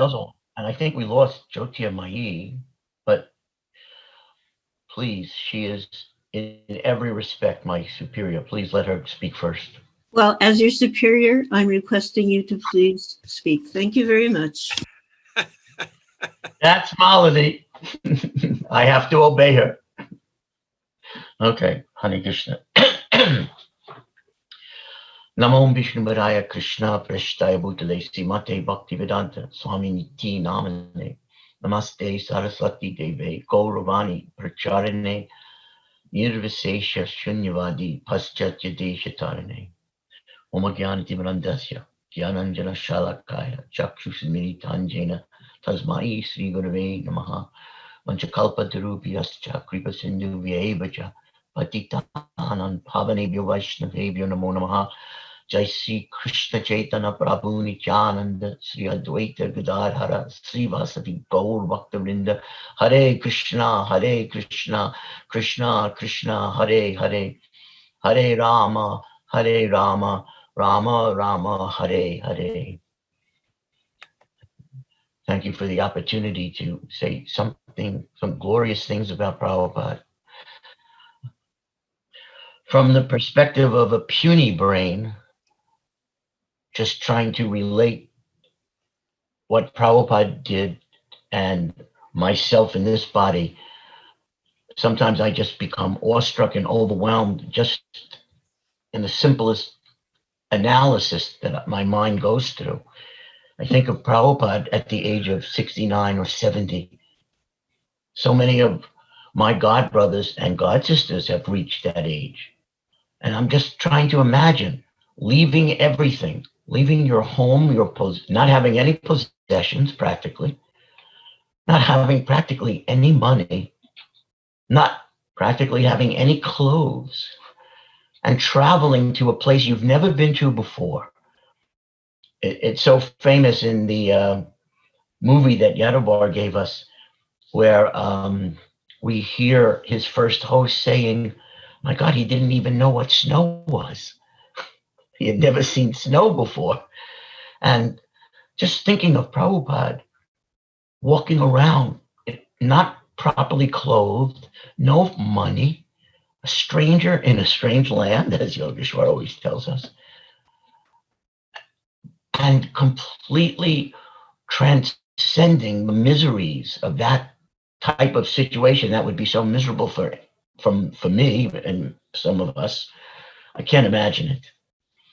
And then to have come here with a mission and to be out one day and come back home to his small one-room apartment and to find that it was broken into, manuscripts stolen, typewriters stolen.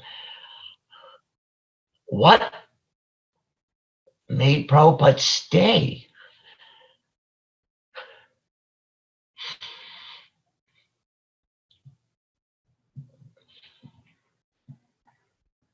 Of course, if he hadn't stayed, none of us would be here. We'd all be overwhelmed by our sinful actions and the karmic reactions, and he stayed. There's a love that Prabhupada had that in our wildest dreams, we can't imagine a love like that. You know, in the heart of every person, at some point in our lives, we've all dreamed of pure love. We could only experience pure love. But we didn't even know what that means. We didn't even know how to define love. Prabhupada stayed when no one else would have. He came when no one else would have. So sometimes I try with my limited brain, limited intelligence, to understand what does it mean? What kind of love does Prabhupada have for us? And the way my mind works, the way my intelligence works is I've always thought of the Lord in our hearts, Lord Paramatma. And I've always tried to understand love by the inconceivable fact that as every soul goes through abominable conditions of life, God, in his form as Paramatma, stays with that soul. That soul is engaging that body in horrible things, eating horrible things, acting in horrible ways. And not even for a second does God leave. Does the Lord Paramatma leave us? He stays with us. And how many souls are there? He has expanded himself to be with every single soul because he loves every soul. But you can't calculate the number of souls. Every blade of grass has a soul. Every shrub and tree, an insect has a soul in it. This is one tiny planet out of millions of planets. They all have inhabited bodies, so souls in bodies. I mean, how much love does God have for the souls? And this is just one universe. And there are countless universes, and God is with every soul in every one of them. And that's just his Vishnu Tattva feature. Srila Prabhupada is not an ordinary acharya or spiritual master. My realization from the very first time I looked at his books and heard him chant on the Govinda on his album, my realization was that this is a person who's seen God in person. He comes from where God lives, and he has come down as an ambassador to represent God. He is the perfect spiritual master because of that, because he perfectly can represent God because he knows God. I was always overwhelmed in total awe from the very first moment I heard about Prabhupada. I just sensed this is who he is. And so when I think of how God loves every soul, and that's just his Vishnu feature, and beyond that, there's his Narayan feature and all the infinite Vaikuntha worlds that are filled with the majority of souls. And beyond all of that, to love, to know God even beyond that, there's Lord Ram and his world. And beyond all of that, there's Krishna. And Prabhupada came from that realm to perfectly embody and represent God's love for every soul as God's ambassador. I don't have another explanation to explain why devotees from every country in the world who had any contact with Prabhupada and share their memories with Siddhanta Prabhu, and every one of them has a story that's so personal. They felt Prabhupada in such a personal way. This is not human. This is so beyond anything human that so many diverse people, diverse attributes and personalities and tendencies, every one of them felt that Prabhupada loved them very personally. He is like the ambassador of pure love. Every one of us on this call, whoever had any contact with Prabhupada, felt that he loved us. And we felt it was a miracle, that it was so undeserved that he took us in, let us be with him. And no matter what we were, he loved us.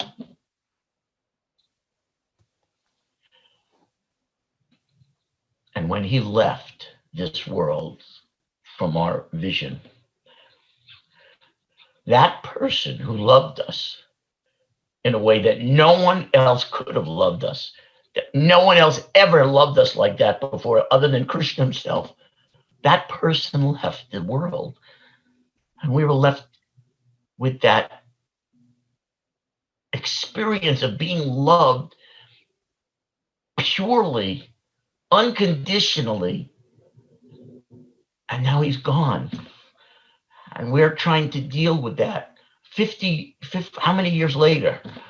We're all grappling with the fact that that person who encouraged us, who took us in and gave us abilities that we could never have had on our own, gave us orders that contained powers to carry them out, and enabled all of us to do things that we never could have done on our own.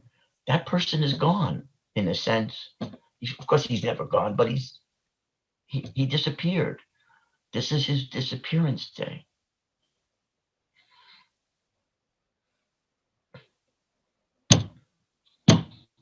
And we all miss him. Every one of us has a personal experience of how Prabhupada dealt with us, sometimes lovingly, sometimes just giving us a cookie, sometimes beating us with a stick. And we miss that so much.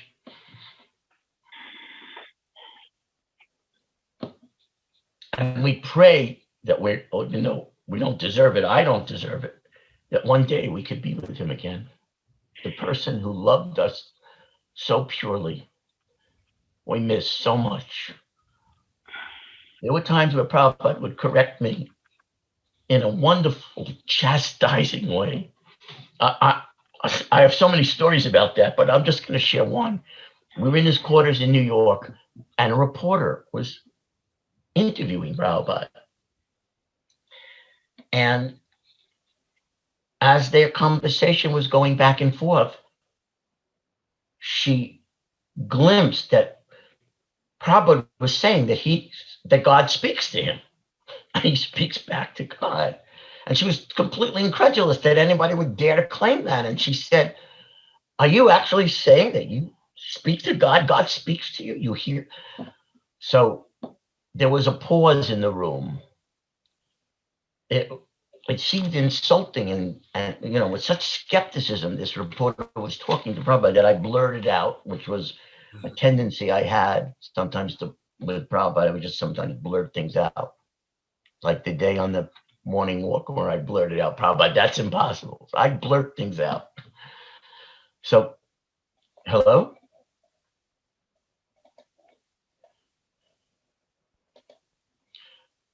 I'm back. Can you hear me still? Yeah, you're still here. I'll just finish this story. So I blurted out, when Prabhupada says he speaks to God, God speaks to him, what he means is, and I quoted a verse from Bhagavad Gita about how Krishna gives the intelligence by which you can come to him. And so I blurted that verse out. And Prabhupada looked at me like, you are the biggest idiot, you stupid idiot. And he said, no, that's not what I mean. I mean, yes, Krishna speaks to me and I hear him. And it was, but the way Prabhupada said it with such absolute, like a revelation to us in the room, that he can speak to God. He can see God. Here he is in this room, but actually his consciousness, he can see God and hear God speaking to him, and they have conversations. And it's real. It's literal. And the reporter understood after Prabhupada corrected me so wonderfully that that's what Prabhupada was saying. And she somehow sensed the magnitude of this, that this personality is actually, this could be true. Well, we knew it was true. We all knew it was true. We were always we had such awe for Prabhupada of who he was because of that. And we miss him, as I was saying. Prabhupada so many times chastised me, and it was the most wonderful experience to have someone who could lovingly correct you and chastise you and smash you when you needed to be smashed. So there's many things about Prabhupada that I miss, and that I really miss. Prabhupada smashing me, correcting me. So I pray that every one of my God brothers and God sisters returns back to Prabhupada's lotus feet. I pray you all return. And maybe if you do, he'll say a kind word, and maybe one day he'll let me come back to him. Hare Krishna. Thank you. All glories to Srila Prabhupada on his divine disappearance day. Thank you very much, Rameśvara. Thank you very much. Now we would ask Mālati to please speak to us. This has been such an interesting collection of realizations and stories. I'm really amazed and relishing all these different angles of Srila Prabhupada through these various different devotees. So, Hare Krishna, Mālati.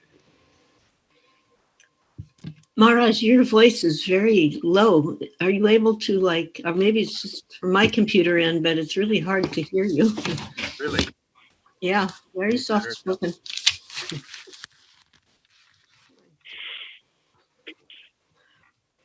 You want me to start now? That's yes, it. please. Om Gyantarandasya Jananasakalaya Chaktum Militam Vena Tasmai Sri Gurave Namaha. Nama Om Vishnu Padaya Krishna Prasaya Bhutale Srimate Bhaktivedanta Swami Niti Namane. Namaste Saraswati Devi Gauravani Pracharane Nirvishesha Sunyavadi Paskachade Satarane. Sri Krishna Chaitanya Prabhu Nityananda, Sri Advaita Gadadhar, Srivasari Gaur Bhakta-vrinda, Vanchakalpa Tarubhyascha, Kripa Sindhu Vaivya Patitanam Pavanevambhyo, Vaishnavebhyo Namo Namaha. So I entered the dialogue just as it was the end of Devāmṛta Swami's, because I just caught in the last 2 or 3 sentences. And what I caught was very wonderful. And he was saying that the preservation of our relationship with Srila Prabhupada should be our top priority. And I have to say that was perfect. It should be, definitely. And when that happens, this movement will really take off when everybody has on that same page where Prabhupada is the top priority. And we are our top priority. Wow, is somebody dying? It's the end of the day. It could be anything, right? Yeah. And that we shouldn't force his hand to rescue us again. And I'm saying this as a person who did that, to my everlasting shame. But I remember Prabhupada saying to one God brother that he would come after him and pull him by his hair, bring him back. That's his mercy, but we shouldn't force his hand. And then Rameśvara Prabhu, he was speaking so nicely about loving relationship that Prabhupada gave to us and exhibited. And I remembered reading a letter that he wrote. And in that letter, he said that it was upon his first meeting with his Guru Maharaj that he learned how to love. And I think there's a few devotees out there. Some of them have departed. One of them just departed, Her Grace Kṛṣṇarūpā DD, who learned that art of transcendental love from Prabhupada, because these devotees made Prabhupada their top priority. There was one memory. I think they were telling the story about when Giriraj Swami's parents came to try to rescue their son. And that was their mission. And that didn't happen. And it's still, even though they didn't get what they thought they wanted, they left feeling very satisfied and pleased. So Prabhupada's servant said, Srila Prabhupada, everyone just loves you. And in a very grave and definite manner, I would say, Prabhupada said, yes, because I love everyone. On an earlier call today, earlier conference, it was quite wonderful going around the world and listening to different devotees speak about the realizations in association with Prabhupada, remembering him in intimate ways. But was given 2 questions. I just thought maybe I would use those same questions, although the answer may not be the same. But one question was, how does Srila Prabhupada continue to inspire you? That was the question to me. And of course, that is something we can all consider. And for the past few months in New Vrindavan, this is where I've been caught up during this period of time. We were studying first canto of Bhagavatam, that beautiful rare treasure that accompanied him on the Jayādvaita, 250 copies. And reading the purports was, to use a phrase of the 60s, mind-blowing. And it was mind-blowing because it was as if it was like he was on-the-spot reporter describing what is going on right here today in this world. And yet these purports were written over a half a century ago. And you wonder, how does he know such things with such detail? And then you remember, Krishna's talking to him. And he's listening. And he also talks to Krishna. One time, he told two devotees, I believe one was Tamal Krishna, and the other one might have been Mahabhuti. So they were having a darshan with Srila Prabhupada. And he asked them for a particular verse. And each one was looking to the other, expecting the other is going to come out with the verse.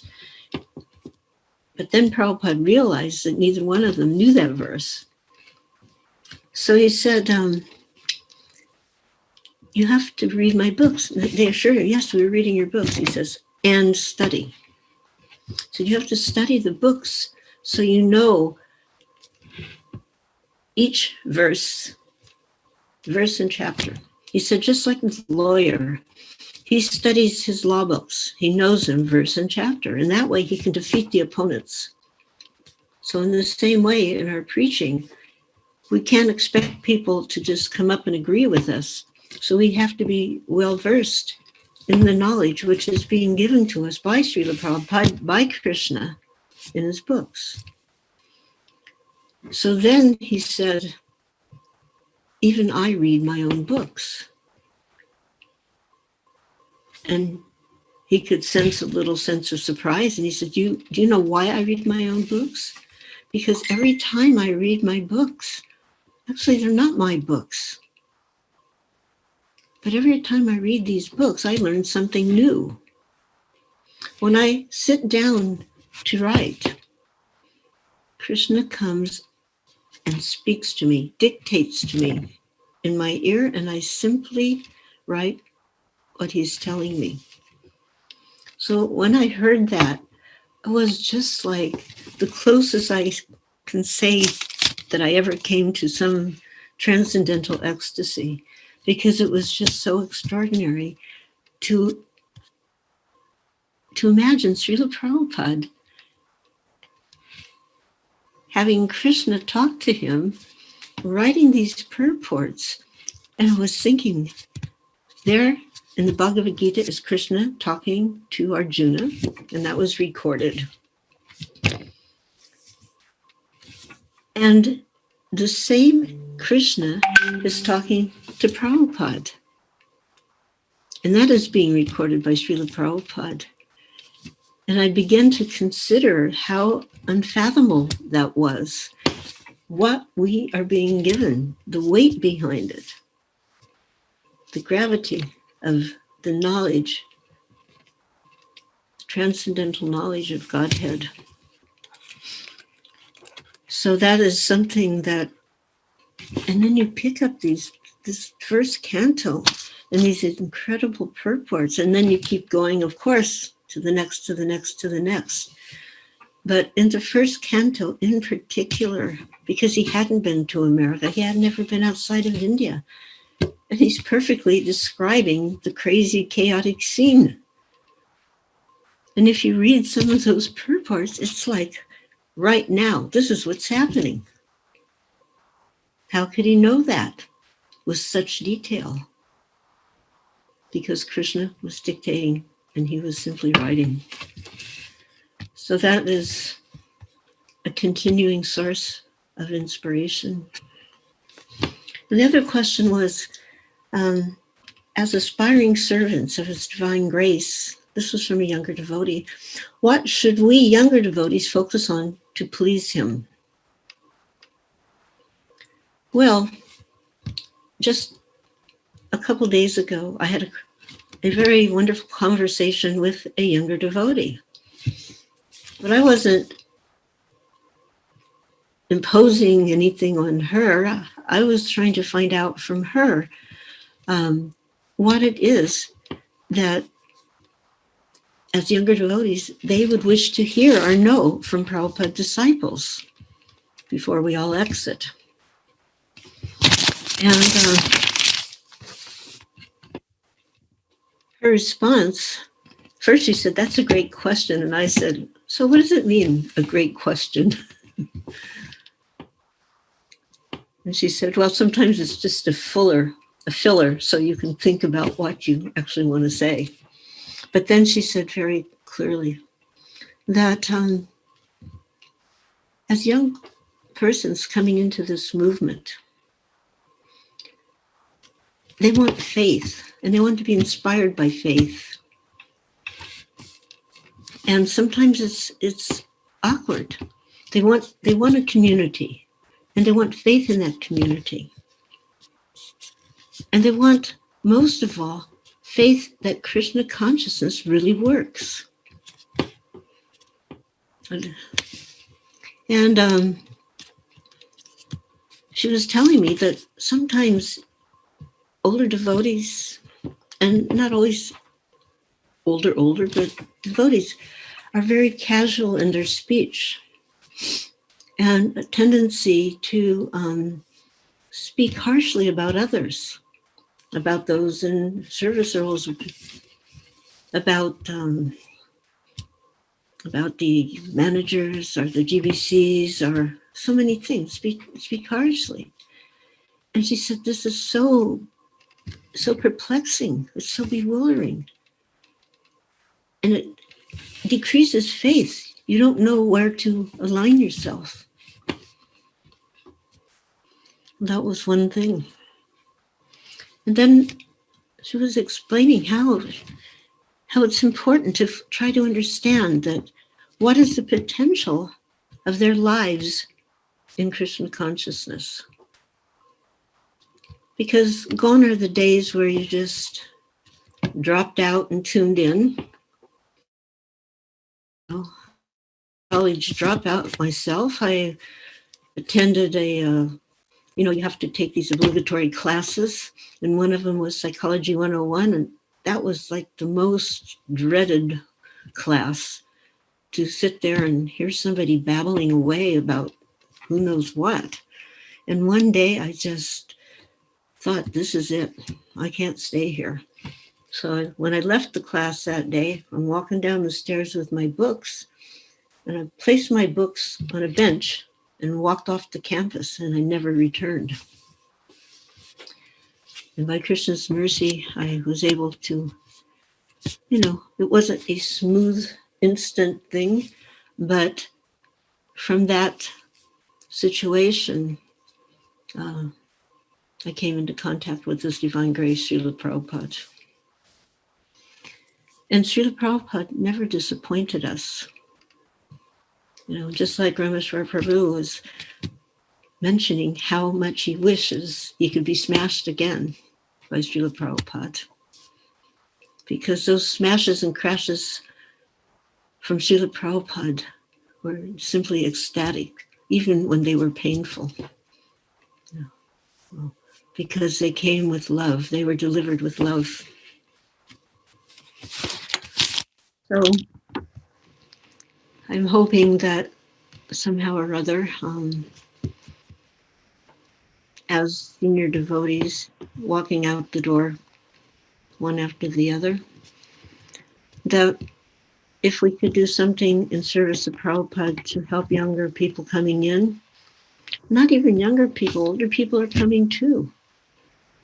A 69-year-old lady just joined in Vrindavan, left her home state of Indiana, living in the ashram. She came for she tried it out. She came first, spent a week, 9 days, and made that decision. So anybody who comes, they're coming because Krishna, because Super Soul has guided them here, and because of the presence of Srila Prabhupada. So we should be very careful to protect these people from unnecessary prajapa in the name. Sometimes it's like people think, well, you have to be honest. You have to speak the truth. But the truth is Krishna. And the truth is Srila Prabhupada led us to Krishna. And we shouldn't, or we should try our best not to do anything that turns anyone away from Krishna. And that would be a wonderful service to Srila Prabhupada and his mission. Hare Krishna.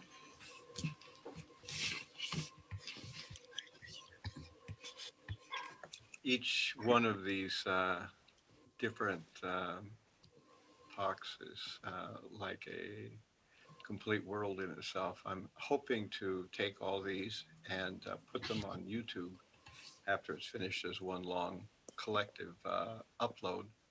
And I'll put beneath the YouTube square where you see the image or the video beneath that, I will put, you know, the list of devotee names with a little blue time next to it. You can click on that and go to the time spot where the devotee actually spoke. And, you know, so you can actually listen to particular devotees that you're interested in hearing, but also you can use it as a bookmark. You can hear the first three devotees, and then the next three, et cetera, like that, if you care to. I have nothing much of any significance to add, but I would like to call Bhakti Prabhupada Dāmodara Swami to the front and center, and he has asked, we have asked him, and he's gratefully accepted to speak something to us. Hare Krishna, Bhakti Prabhupada, are you there? You can unmute yourself.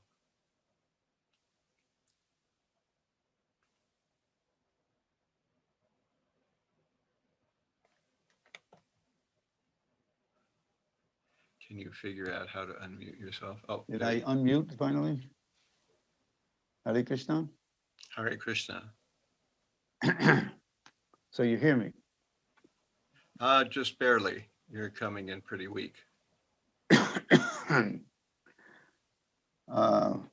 about now? A little better? Not too much. Yeah, not too much better. Tiny bit better. I'm on a different planet or something. All right. Let's see. I can do something here. Well, I don't know what else I can do. Oh, now you sound better. Oh, that's great. Om Jnana-Timirandasya Jananjana Shalakya Chakshumalitam Yena Tasmai Shri Gurave Namah. Hare Krishna, Krishna Krishna, Hare Hare, Hare Rama, Rama Rama, Hare Hare. Anyway, it's a great honor for me to somehow or another, maybe it's Chandrasekhar Swami's mercy, to be allowed to participate in the same forum or roster with such exalted personalities as all my senior god brothers and god sisters. I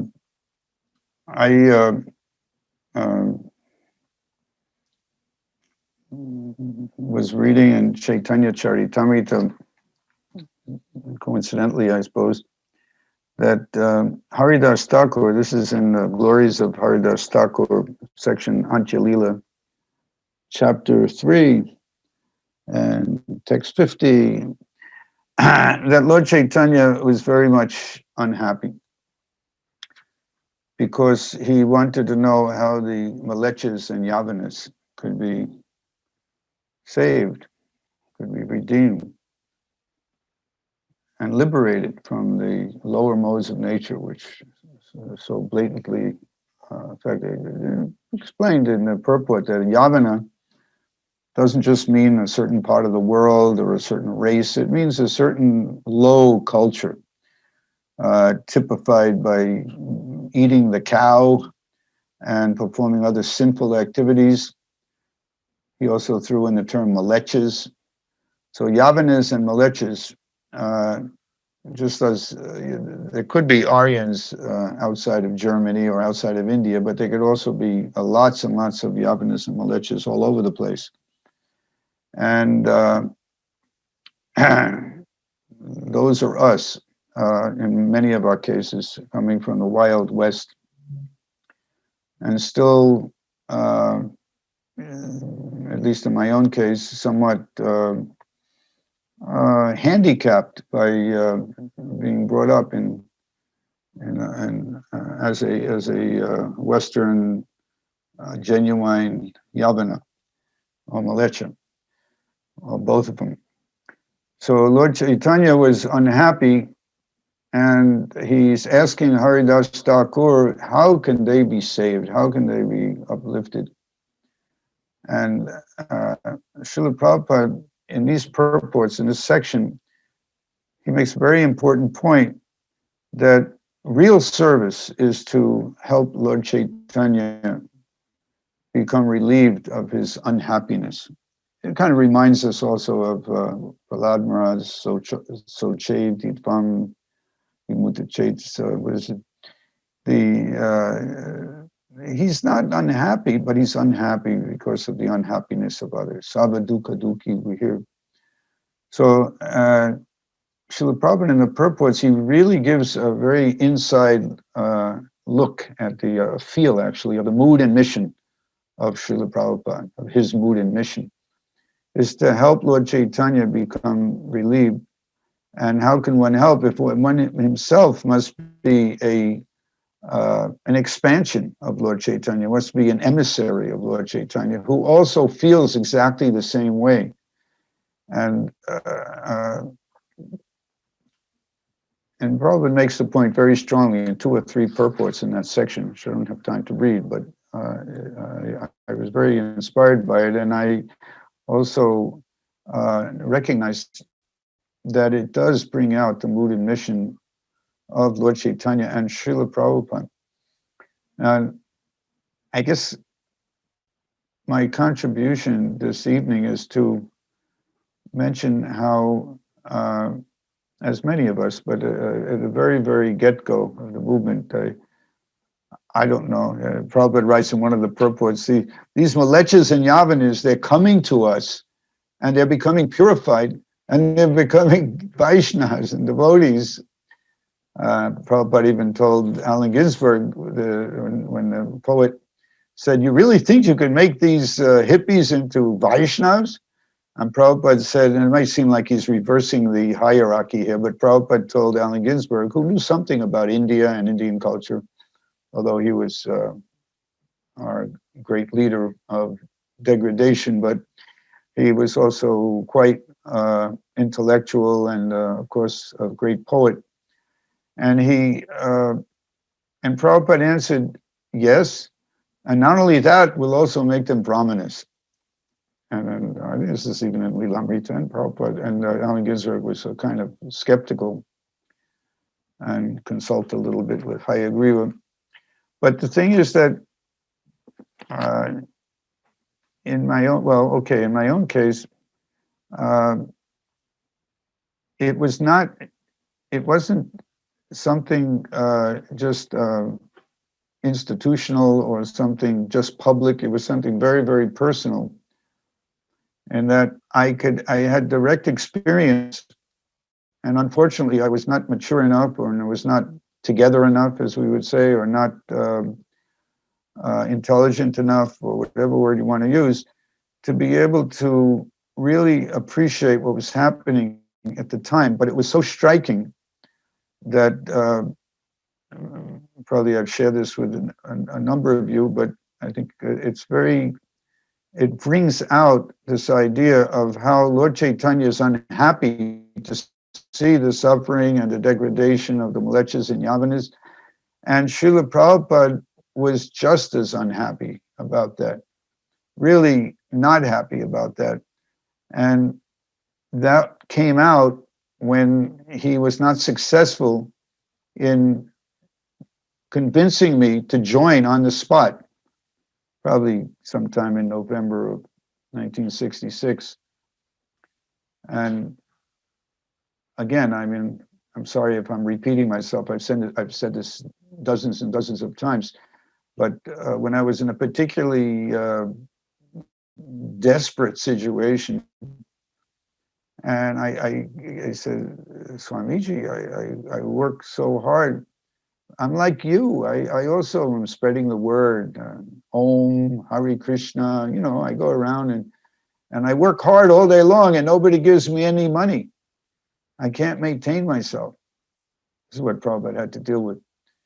He didn't have to deal with it, but he couldn't help dealing with it because of his compassion. So at that point, Srila Prabhupada, first he TSK, you know, like, what a pathetic case. And then he became serious, very serious. And he said, simply join us. We will solve all your problems. And then where I'm going with this is a particular moment when he handed me some cloth. Brahmananda Prabhu, the late Brahmananda Prabhu didn't agree that could have happened. He just said, I'm making up the story, but I'm not making up the story.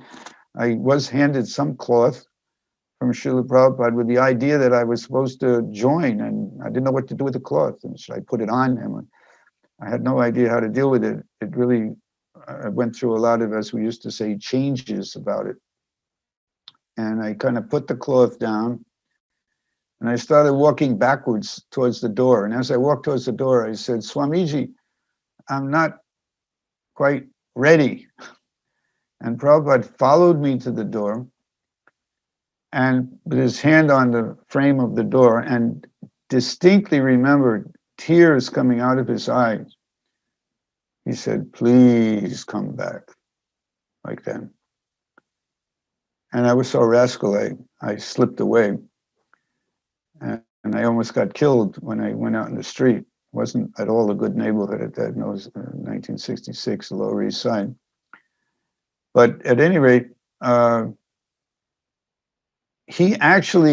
wasn't like, okay, I came to be the Acharya, I came to the Western countries, I have to do it to follow the order of my Guru Maharaj. It was much deeper than that. He actually had that same unhappiness that Lord Chaitanya expressed. And in that particular instance, it came out very obviously. I just was very unhappy to see me running back into the material energy and not being able to have all my problems solved. At the time, I had no idea what kind of problems he was talking about. I was worried about, I needed some money, I needed to maintain. Somehow, I just couldn't deal with it. And I was also mentally deranged. That only, was an added complication. And I had no idea what he meant when he said all the problems. But now we know, Jara Michu Jaravyadi. That's the kind of depth that Srila Prabhupada, that his compassion was directed towards solving those kind of problems. I've also been reading Prabhupada's arrival. I'm sure that must have come up in these presentations. Prabhupada's arrival poem. We don't have time to get into that right now, but that also expresses Srila Prabhupada's total dependence on Krishna, and at the same time, total courage to do what it seemed inconceivable to do, to somehow convince or to interest these malechas and yavanas, these people influenced by Tamagun, Rajagun, to hear the message of Krishna. I think everyone here is quite familiar with the translation of that beautiful Bengali expression, poem upon arriving, even that not chao, not te, that if you want me to dance, if that's what you want of me, then make me dance as you like. So the complete dependence on Krishna, at the same time, that same concern of how to deliver these very, very fallen souls. So I'm one of many such fallen souls, but I don't know how, but somehow or another I had the great good fortune of going to the right place at exactly the right time. And I was a sitting duck, you might say, ready to be given a huge opportunity, huge dose. Unfortunately, as I explained, I couldn't immediately take full advantage at all, but I was fortunate enough to stay in touch with Srila Prabhupada and had some very sweet interactions. And with hindsight, hindsight is always 20/20. With hindsight, each of those interactions shows how, in such a tactful and loving way, Srila Prabhupada was, in one sense, hiding or the depth of his mission, the depth of what of his concern. He was so tactful. I know a lot of devotees. We were just hearing Mālati Mataji was repeating that Rameśvara Prabhu was saying he wished he could get smashed by Prabhupada again. Well, I was too fragile to get smashed, but rather I got treated with kid gloves. I was treated very, very gently by Srila Prabhupada, even though I was so offensive. And thank you for allowing me to share a few moments of this. And I'm going to continue to listen. I'm being, what do they call that? A crow amongst swans. So let me hear some more of the swans now that the crow has made a few sounds. Thank you, Chandrasekhar Swami, for inviting me. Hare Krishna. So thank you, Devāmṛta Swami. This has been a very nice session. It's pretty much drawing to a close. We have one speaker via recorded message, but I noticed that Devī-Devā is among us, and I wondered if by any chance he wanted to say something while he was there. Is he still there? Yeah, I'm here, Chandrasekhar Prabhu. Would you like to say something? I just wanted to share a few thoughts. Can you turn your screen on? I can't, but I can talk. And I just wanted to sort of tie a few threads together of what I've heard today. And not just on this call, but throughout the day. And picking up on Ravindra's point of one of his points was kind of where do we go from here? This is, I think, the 42nd year of Prabhupada's, or 43rd of Prabhupada's disappearance. And I also have the similar kind of mindset in my devotional service of feeling the empathy for so many conditioned souls. I see it every day. I was raised that way by my mother and helping other people, and I see a lot of conditioned souls. And I see the way that we can serve and honor Srila Prabhupada is by trying to, despite all our shortcomings, trying to achieve his mission. And I always focus on the first purpose of him setting up ISKCON, to systematically propagate spiritual knowledge to society at large, because that's what will mitigate their suffering. That's what mitigated my suffering in my life, by having this knowledge of who I was as a spirit soul and what the purpose of life was, and by Prabhupada's mercy, getting that knowledge. And the only thing I have to say is that setting up that society, my only analysis of being involved in many aspects of the society over the years, is that our society, due to its challenges and growth and expansion worldwide, has somewhat turned inside to protect the society or protect ourselves, and that we sort of forgot about the society at large, and that one way to somewhat correct that and help Prabhupada achieve his mission of getting to society at large is looking outward again and recognizing how many conditioned souls are suffering greatly. We are a very blessed few by somewhat directly and indirectly obtaining Prabhupada's mercy.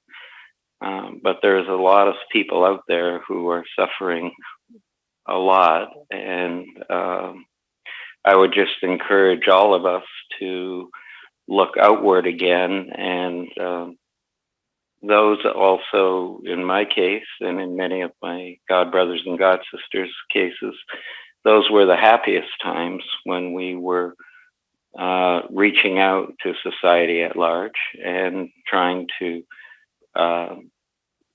educate them on ways of spiritual life. So that's really all I have to say, and I'm so grateful to Prabhupada for all that he's done for me and for everyone else who's been involved with his society. He's really a unlimited source of love. He's showed us what real love is, I think. I was part of that, hippie love generation. And Prabhupada really taught us, I think, what real love is. So thank you, Maharaj, for allowing me to say a few words. Thank you, Devī-Devā.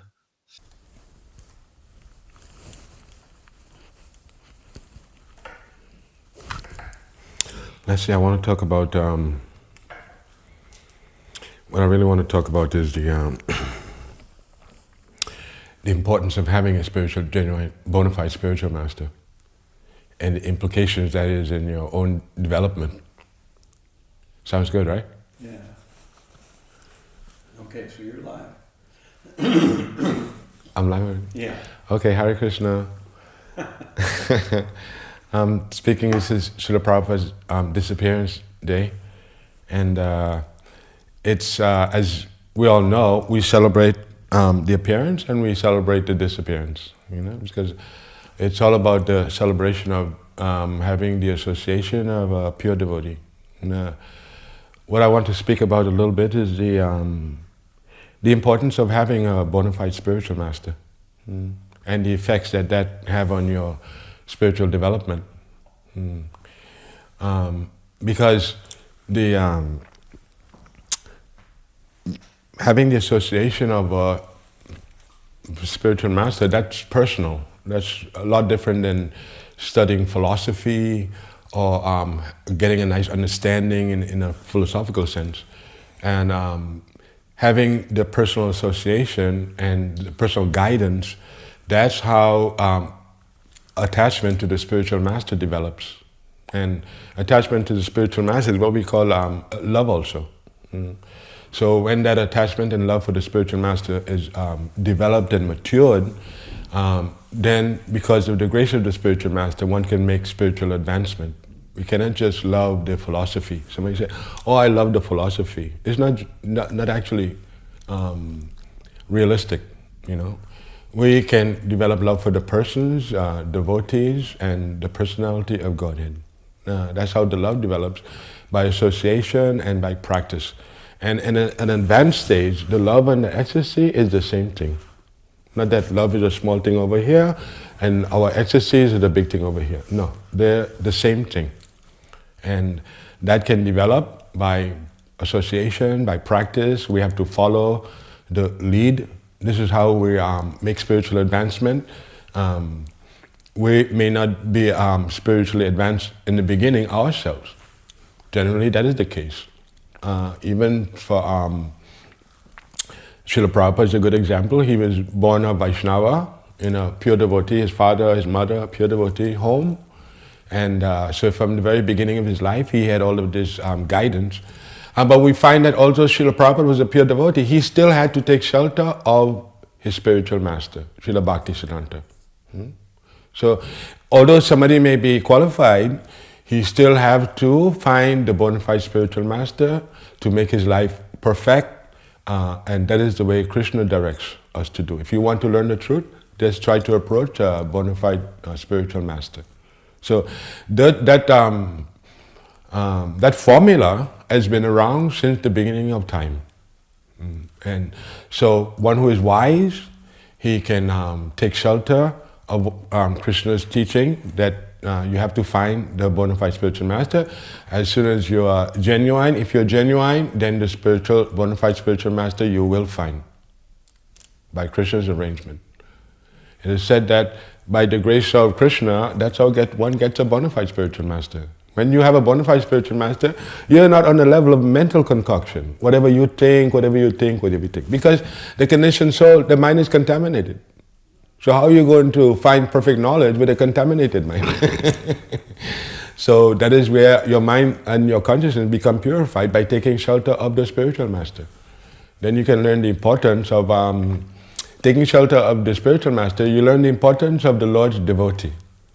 You cannot go toward the Lord unless you take shelter of his devotee. And that's why Prabhupada said, if you love me, you love my dog. So that is Krishna's test. Krishna's test is not that you approach him and you love him. That everybody loves God. But Krishna's test is that actually a qualified person, and do you have actually a favorable attitude towards your brothers and sisters, or your fellow devotee God brothers? Because that is what God is looking at. The total development of the devotee on the whole. And that is the development is a complete person that's able to benefit others and help others in a genuine way. Just like Srila Prabhupada helped us. Where would we be without Srila Prabhupada? And so this is how Krishna is giving himself, by giving association with his pure devotees. And in their company, you can find, you can get them to love you, then you'll be going somewhere.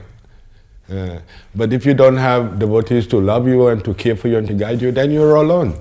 Spiritual life is not being alone. Spiritual life is being with the spiritual master, being with the devotees, and being with Krishna, and helping people in general, and being disposed to living entities in general. And that makes you a better person. A good person is not only for themselves.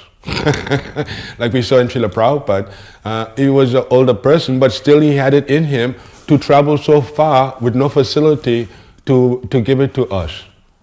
So that is the real quality of a devotee. And you cannot just learn that in a philosophical way. You have to get the experience of being with somebody like that.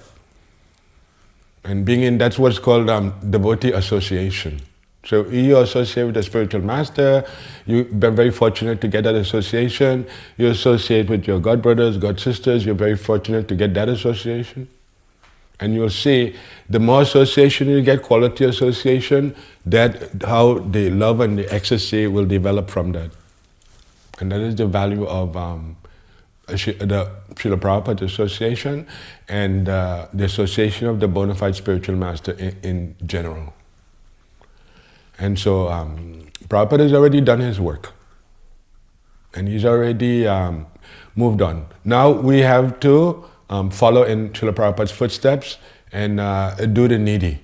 What have to be done to benefit others. And that'll make Srila Prabhupada proud. So I'm not speaking too long. I just want to give the essential points that are there in association with the bona fide spiritual master. We have to cling to that. Cling to your God sisters and your God brothers association, and always be available to help other devotees, and like I say, living entities in general, in a loving way, in a kind way, and I'm sure Krishna will bless you. You will end up going to the spiritual world. Hare Krishna. All glory to Srila Prabhupada. All right. right, so this brings us to the close of our program today at 9 o'clock and 8 minutes after. And I really do thank all of our presenters who joined us today. It was a very interesting collection of Prabhupada disciples of various types of viewpoints. And there was a lot of things to think about. We will try to, as I say, in the next week or so, upload this to my YouTube channel, which is Forest Dwellers 108. And I'll make the URL available to all those who spoke. And I'll also make the URL available to those who are associated with Radha Govinda Mandir and so forth. So if you want to find out or to see it when it gets uploaded to YouTube, you probably better give me about a week or two before I can find the time to do some editing and make it happen. And then you can look on my YouTube channel, which is Forest Dwellers, one word, space, and then the number 108, Forest Dwellers, space, 108.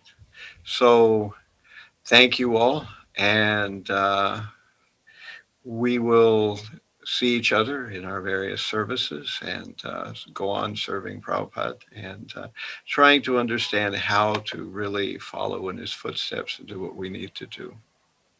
All right. Hare Krishna.